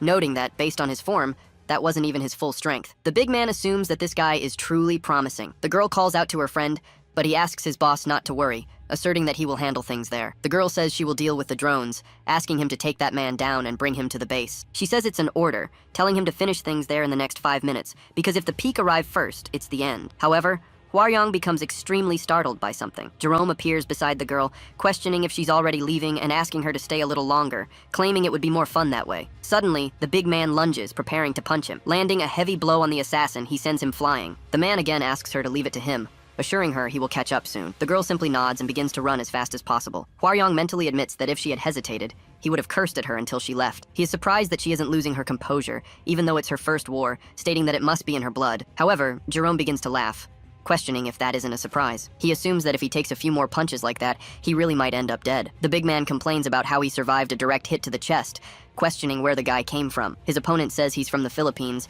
informing him that he learned Korean out of pure interest and asking how his pronunciation is. Both stand face to face, staring each other down. Jerome admits he has found his life boring lately, claiming he misses fights and things of that nature. Introducing himself, he says the two are going to have a lot of fun. With that, the madman punches Hwaryong in the face. As expected, Hwaryong retaliates. Preparing another blow, he also introduces himself, launching a sequence of attacks all over the enemy's body. As he takes advantage of an opening and lands an uppercase, the assassin declares that he loves this. Logically, such a blow leaves Hwaryong disoriented. Before he can even regain his senses, the psychopath lands another. While still taking a beating, the big man remembers someone who discovered his identity. Recalling the protagonist, he remembers how Taiha trusted his skills and said he would leave everything to him while away. Clenching his fist, he wonders why that man would trust his skills. He remembers that during the district's first war, he was the leader of the Oseong gang's main squad when it was still new. Giseob, the head of Yaburi, was a close friend who worked with him for the gang before retiring. At the time, he asked his friend to trust him, assuring him he would ensure everyone moved into an apartment with a great view. However, Suri's father argued that most people there are elderly, so they couldn't wait 10 years just to move back. He said he would fight, and if he died along the way, at least he'd know he tried to do something. But before anything, he asked for a favor. If he died, he would leave what came after in Hwaryong's hands. Even badly hurt, Hwaryong stands up once more, shouting as he tries to hit his opponent. However, Jerome manages to maneuver and counterattack, while the big man admits he joined the Oseong gang to know what it was to be strong. However, the truth he found only brought him despair. A world full of talents that rose above him like mountains impossible to conquer. Upon reaching the top 16, the man finally realized that was the limit of his abilities. However, his friend's death illuminated something he didn't know. He admits that what made him stronger wasn't the mountains, but the people he needed to protect. Jerome didn't stop landing blows on him. But surprisingly, Hwaryong grabs the assassin's head. Running while pulling Jerome against his body, he proclaims he is known as the Tank for a reason. He is the one who clears the path so others can follow right behind. His enemy seemed surprised by the turn of events. Smiling, the weirdo says that Fist is full of conviction, claiming he thought from the beginning they were just having fun. Appearing behind him, the madman says if the man is going to take it seriously, he will have to do the same. Picking up his crowbar, Jerome admits it was fun, informing him that he will make him pass away without feeling pain. With that, Hwaryong is completely paralyzed in shock. A massive horizontal cut tears through him, even slicing the wall in front of him, causing it to start falling on top of him. Someone praises the man for all his hard work. Unexpectedly, Taiha appears and slices the wall, preventing it from crushing him. The protagonist tells Hwaryong to let him take it from here, thanking him once again for all his hard work. With that, he turns his gaze back to Jerome. Staring him down, the assassin says that vendetta is quite late. The boy tells him that from now on, he will be his opponent. But first, Taiha asks if his companion can still move, even with those injuries. Visibly covered in several deep cuts, Hwaryong continues by saying that wasn't enough, claiming he is fine, assuring him that they would have to kill him to make him stop moving. Thus, the protagonist asks him to walk 1 block, informing him that there will be a black car near a lamppost. Inside the trunk, Ingyu will be waiting for him. Declaring that he will resolve things there, he asks the man to guide the car to their hideout. Jerome asks if they really think he will let the big guy go so easily. However, Taiha throws a manhole cover toward his feet. As expected, the guy simply defends himself. The protagonist begins to head toward his opponent. Smiling, the madman questions if he is being serious. He quickly uses his crowbar to catch the manhole cover while it's still in the air. Skillfully launching it back, he becomes increasingly excited. Vendetta ran toward him as fast as possible, barely managing to dodge it. Both stop a certain distance from each other. However, Jerome goes on the attack, appearing more and more thirsty for the adrenaline. The protagonist says that, apparently, the guy really has been going around claiming to be his rival. The weirdo questions if it isn't true. With that, they begin to exchange blows at an absurd speed. However, Taiha says the only thing that guy is a stalker, but the assassin keeps laughing, asserting that it's all the same thing. Several explosions were happening in the sky. Suri was taking down as many drones as she could, exhausted. The girl admits there are too many drones there. Furthermore, she can't waste much time on this. Suddenly, it is reported over the radio that headquarters is exchanging fire with the peak, about 50 meters from the base. Gray says the situation is dangerous, but their position makes it difficult for enemies to approach, asking them not to worry. He asserts that as soon as that man returns, that war will end, so they only need to hold out until then. Listening to these words, the girl wonders if he could be talking about someone specific. With that, she hears the sound of a car. Inside the trunk was the director. Even though he was incredibly hurt, Hwaryong went there to fetch him. Obviously, the guy was increasingly afraid of what fate might have in store for him. The big man grabs him by the face like a doll. He wondered if the way to end the war was to crush that worm's skull right then and there. However, if that man loses, Suri won't be able to face Jerome alone, noting that maybe it's better to ask the Oseong for help. With that, he begins to squeeze Ingyu's face harder and harder, telling himself that this is the one guilty for everything, and that, after his death, Peak and Jerome will have to retreat. Meanwhile, Taiha and his opponent pass by fighting above him. The assassin was holding back the protagonist's blades. Both begin to clash their weapons again, coming face to face and staring each other down once more. They exchange another frantic sequence of blows. Vendetta manages to land a kick to his enemy's stomach, sending him flying. The guy uses his crowbar as a support to stop. Standing up, he admits he was surprised to learn his rival was in Korea, but he asserts that maybe he's starting to understand why he came here. Destroying the air conditioner where he had jammed the tip of the crowbar, he leaves the protagonist surprised by saying that for assassins like them, that place is a paradise. Trying to hit him with it, Jerome asks if Vendetta doesn't agree. Obviously, the boy feels a certain difficulty escaping the attack. As a last resort, Taiha throws himself backward and crashes through an apartment. However, his opponent already expected this, laughing madly while trying to strike him again. Suion questions if Gray is sure everything will end when that man arrives. The boy says it is an absolute certainty, driving the major crazy as he asks who he is and why they have so much confidence in him. Gray questions if the advisor remembers that the news called the Cheon-gu family royalty, informing him that the terrorist was Taiha. However, he asks the man to forget the words he just heard, asserting that he is not actually a terrorist who killed the royal family, since, even though he left, that man is still part of that royal family, declaring that calling him the heir to the throne makes more sense. In his head, Vendetta remembers the first time their paths crossed. Both were in England and had the same target. Suddenly, a massive explosion occurs in the tunnel walls. The protagonist and Jerome were fighting. The guy had fallen onto the train tracks. He leaned on his crowbar, looking down, appearing surprised, realizing his legs had been completely broken. Because of this, he couldn't get out of there, and the train was approaching. The guy even looks up, hoping for some help from Taiha. However, the boy does nothing, claiming he was certain he had killed him at that moment. But then, some time passes, and a cargo plane was crossing the skies. 2 people begin to fall. The protagonist says that once he was dealing with a traitor trying to flee to Russia. That's when they crossed paths once more, fighting in midair. They begin to exchange blows while in free fall until Vendetta manages to hit his vest, cutting the parachute trigger. Placing his foot on Jerome's chest, he pushed him downward. However, he didn't die that time either. On the contrary, Jerome seems to get stronger and stronger after their confrontations. The madman keeps laughing, stating that the protagonist's strike wasn't enough, claiming it was due to a very subtle difference. He notices that the strikes from Taiha's right hand are weaker than those from his left. With this, Jerome advances rapidly against Taiha, saying that Vendetta failed to kill him despite several opportunities, including this last blow. The guy lands a fiercely powerful attack. The protagonist realizes that his right arm has started to tremble after the charge, as it was the one broken during his revenge. Taking advantage of this brief distraction, the madman appears at his rear, questioning if a guy of his caliber really injured his arm. The boy manages to escape the attack while his opponent says that after his brief experience in that country, he can even understand him. Jerome says it would be crazy to assume that place isn't crowded with good fighters after creating a lawless environment by killing the president. He states that, even so, the best among them all is still Vendetta, since he is the only one who leaves him on the brink of death, only for him to get stronger and stronger. The guy begins to cut the water tank with the tip of his crowbar, making a large tear in its structure and throwing that piece against his opponent. Taiha has no time to react. The assassin leaps, preparing for the final blow while taking advantage of the enemy's vulnerability. He lands an incredibly powerful attack, kicking up a cloud of smoke. He lands on the ground calmly. However, to his surprise, the protagonist was not there. Wondering how the boy managed to escape that, Jerome begins to tremble with rage, stating he clearly saw him being hit and realizing he can vanish from his sight easily. He deflects one of the daggers his opponent threw. Jerome declares that Vendetta has failed once again and lost another opportunity. However, the protagonist interrupts him, assuring him that this time he will make sure he has finished him. By the time the blade finally hits the ground, Taiha was already standing in front of his opponent. The guy couldn't understand what just happened, questioning if his rival had always been so fast. The assassin Vendetta unleashes a slash that splits everything around him in half. Taiha says it's just like him, stating that he also grew in the face of death, finishing his rival right then and there. On the other hand, Suri was running over the buildings desperately. She says that according to the radio, this is the last batch of drones, claiming she needs to end everything as soon as possible and return to the base. The girl becomes confused seeing 2 men carrying a body. One of them notices her presence. Paralyzed, she wonders if these are more adversaries. However, the guy speaks her name, stating he is from the Oseong Gang Special Forces. While they say they are under the orders of their captain Huimin,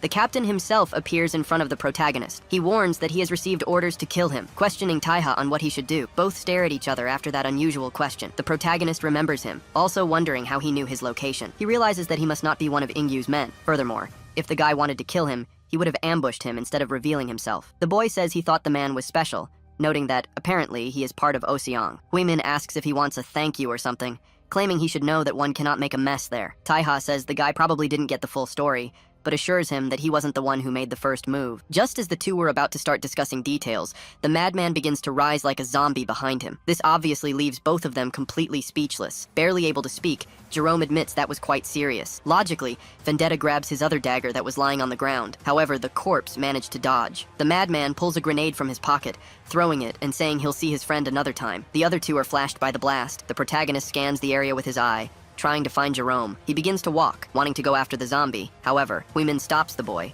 telling him to wait a minute and stating that Taiha must maintain order. Naturally, Vendetta gets irritated by this. Moving his dagger, the protagonist claims the zombie was first in line. However, his opponent easily contains the attack. He realizes this guy predicted his movement. Huimin admits he can't see him with that ridiculous speed, but says it would be humiliating to be fooled by the same trick twice. The captain states that, by the looks of it, the boy is in no condition to fight, questioning why he doesn't try being polite for once.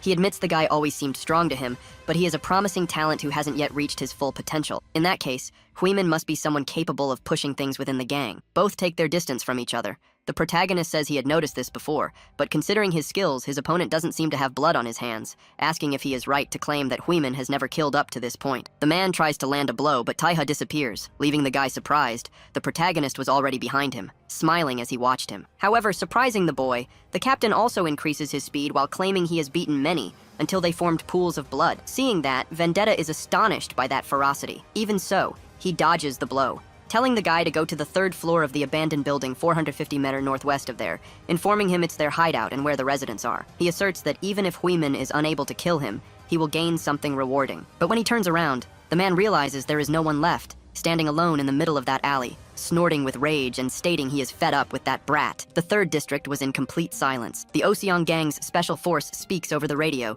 telling everyone to pay attention and ordering them to surrender. Otherwise, their squad will destroy every one of them. The announcement was repeated once more while In-sik hid to avoid being hit by gunfire. He curses as he sees his dead soldiers on the stairs. The guy complains, wondering if the Oseong gang had also planted spies in that place, just like them. Gray remained hidden in the other room, asking if the major was okay and begging him not to faint. Even with difficulty breathing, Suyeon tells the boy to speak lower, claiming they can't let their locations be known. It is said over the radio that they found 2 individuals in the hideout, but there were many soldiers in surrounding buildings, making the area dangerous. His subordinate asks why they don't retreat, assuring him it will be difficult with the Oseong there, but In-sik tells them to shut up. Obviously, the mercenary leader could only think about the money, stating that opportunities like this only appear once in a lifetime. The major speaks to the bald man, saying it seems he wants to go until the end. The guy claims that if they can kill Jizeob, Jerome will do the rest, but they just need to finish things there first. He continues saying he will kill the Yaburi leader with his own hands. However, a hand approached him silently, freezing him with fear. This person covers his mouth. It was Hwaryong, questioning if he had really just declared that their lives are worth 10 billion won. Turning quickly, the bald man claims the guy must be nothing more than a walking corpse at this point. However, the big man steps back, saying he will make him spit out every drop of blood,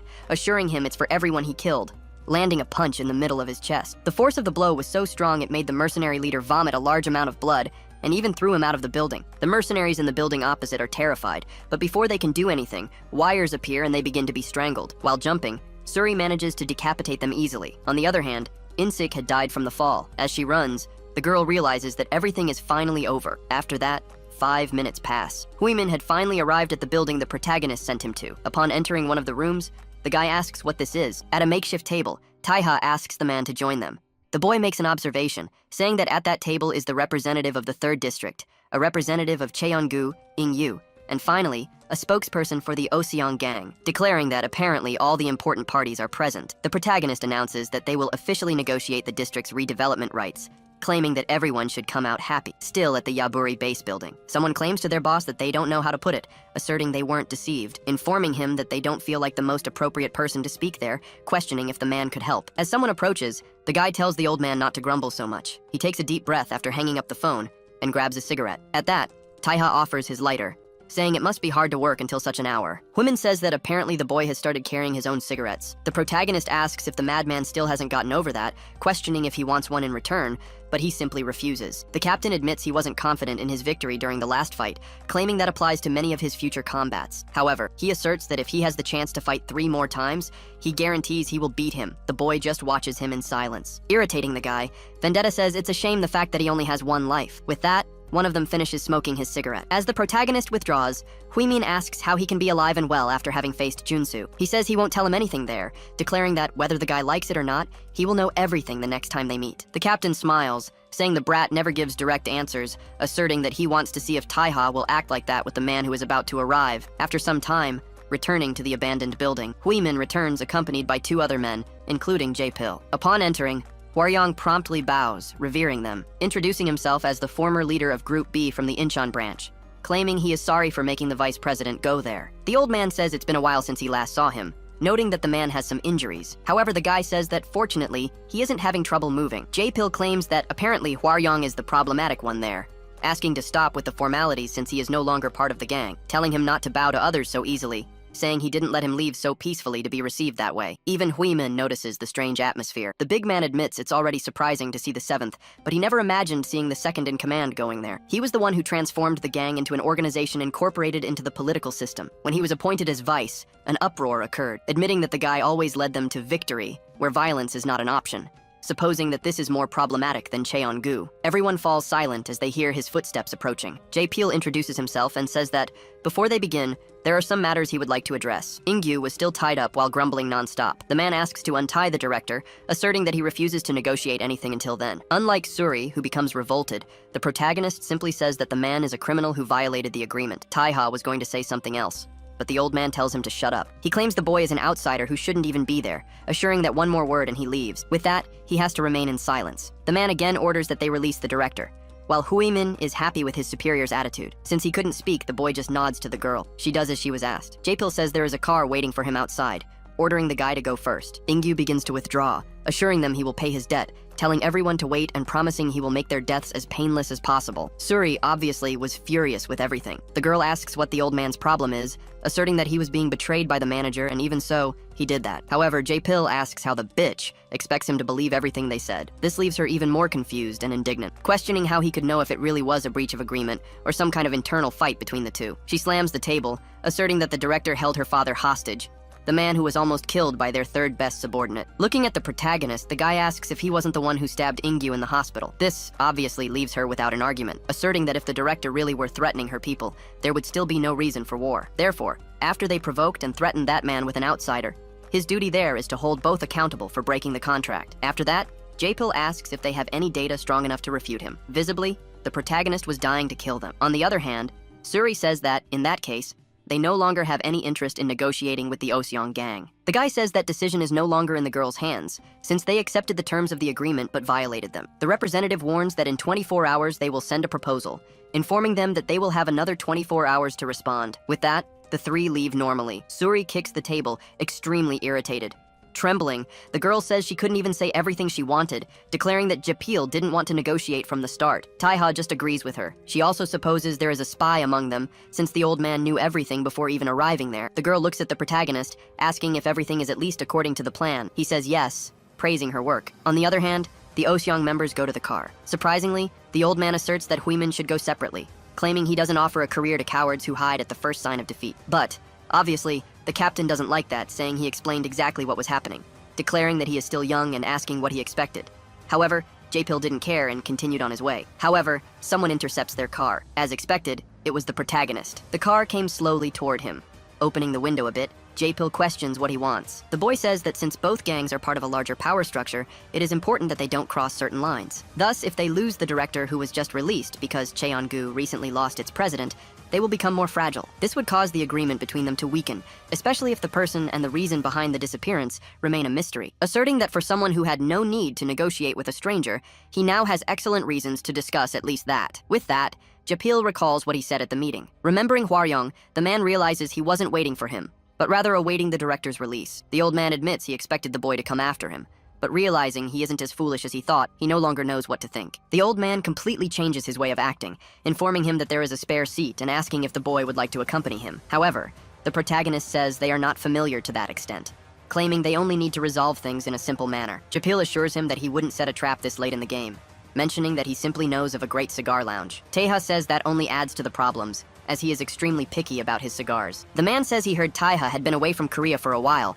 questioning where the protagonist had lived until then. The boy says he was in Italy. The old man says that even though he isn't very familiar with them, the place he's talking about also has cigars, trying to remember the name. Before the man could even finish his sentence, the madman gets into the car, stating that he should have mentioned something like that from the start. Jae-pil is a bit surprised by the assassin's reaction and informs him that the speed limit in Seoul is 31 miles per hour, but Taeha tells him not to worry and to just hurry. After that, they arrive at the place. A white-haired man approaches them, informing them that those are the cigars the gentleman normally smokes. Additionally, he also brought the ones he ordered. The man says he will enjoy them as always. The waiter wishes them a pleasant time. However, before he leaves, Taeha calls him back, asking if they have matches. The waiter says yes and asks if he should bring some. That was a high-end establishment with incredibly expensive drinks. The boy says that it isn't a typical cigar.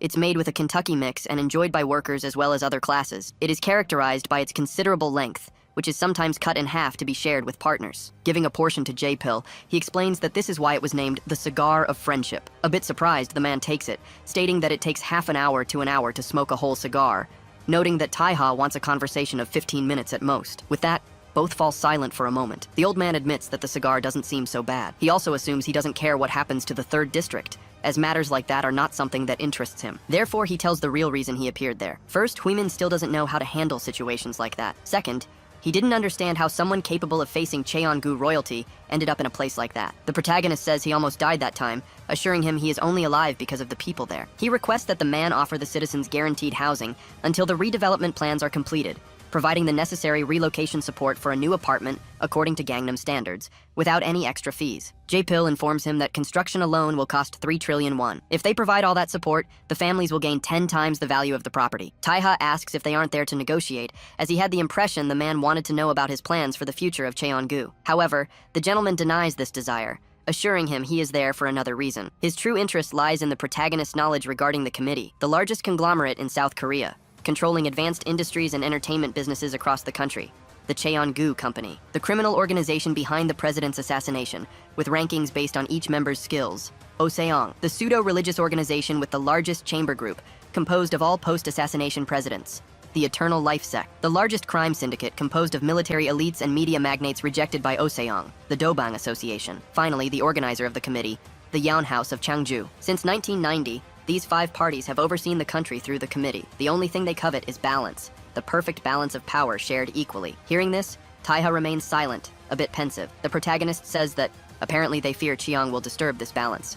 However, Jae-pil assures him that isn't it and says the boy knows the right answer, asking if Cheong was responsible for his near death. However, the protagonist seems to hesitate for a moment, recalling when he faced Junsu and the moment the old man said everything ends there. Nevertheless, the boy states it was Junsu. The man suddenly says, Cheon-gu obtained Junsu, claiming that was what was said the moment they recognized their strength. A man of unknown origin, age, and identity, who took over as the president's bodyguard, asserting that the Cheon-gu presidency itself shines thanks to his light. Such a man first emerged through a coup, and although he is afraid to believe that thought, perhaps Junsu is using the organization to fuel his own ambitions. Taeha questions what the man is looking for by telling him this. Leaning back, Jae-pil assures him he has to know, declaring he is certain the boy knows what he truly wants. The protagonist supposes that maybe this man wants him to kill Cheong and Junsu. Standing up, Vendetta thanks him for the cigar, warning that he will accept it as an agreement on the district issue. The old man says that if someone outside the committee becomes aware of it, the rule states it is necessary to discard them. With that, he asks the protagonist not to try to run away, assuring him he wants to maintain the connection they have. The boy stops walking,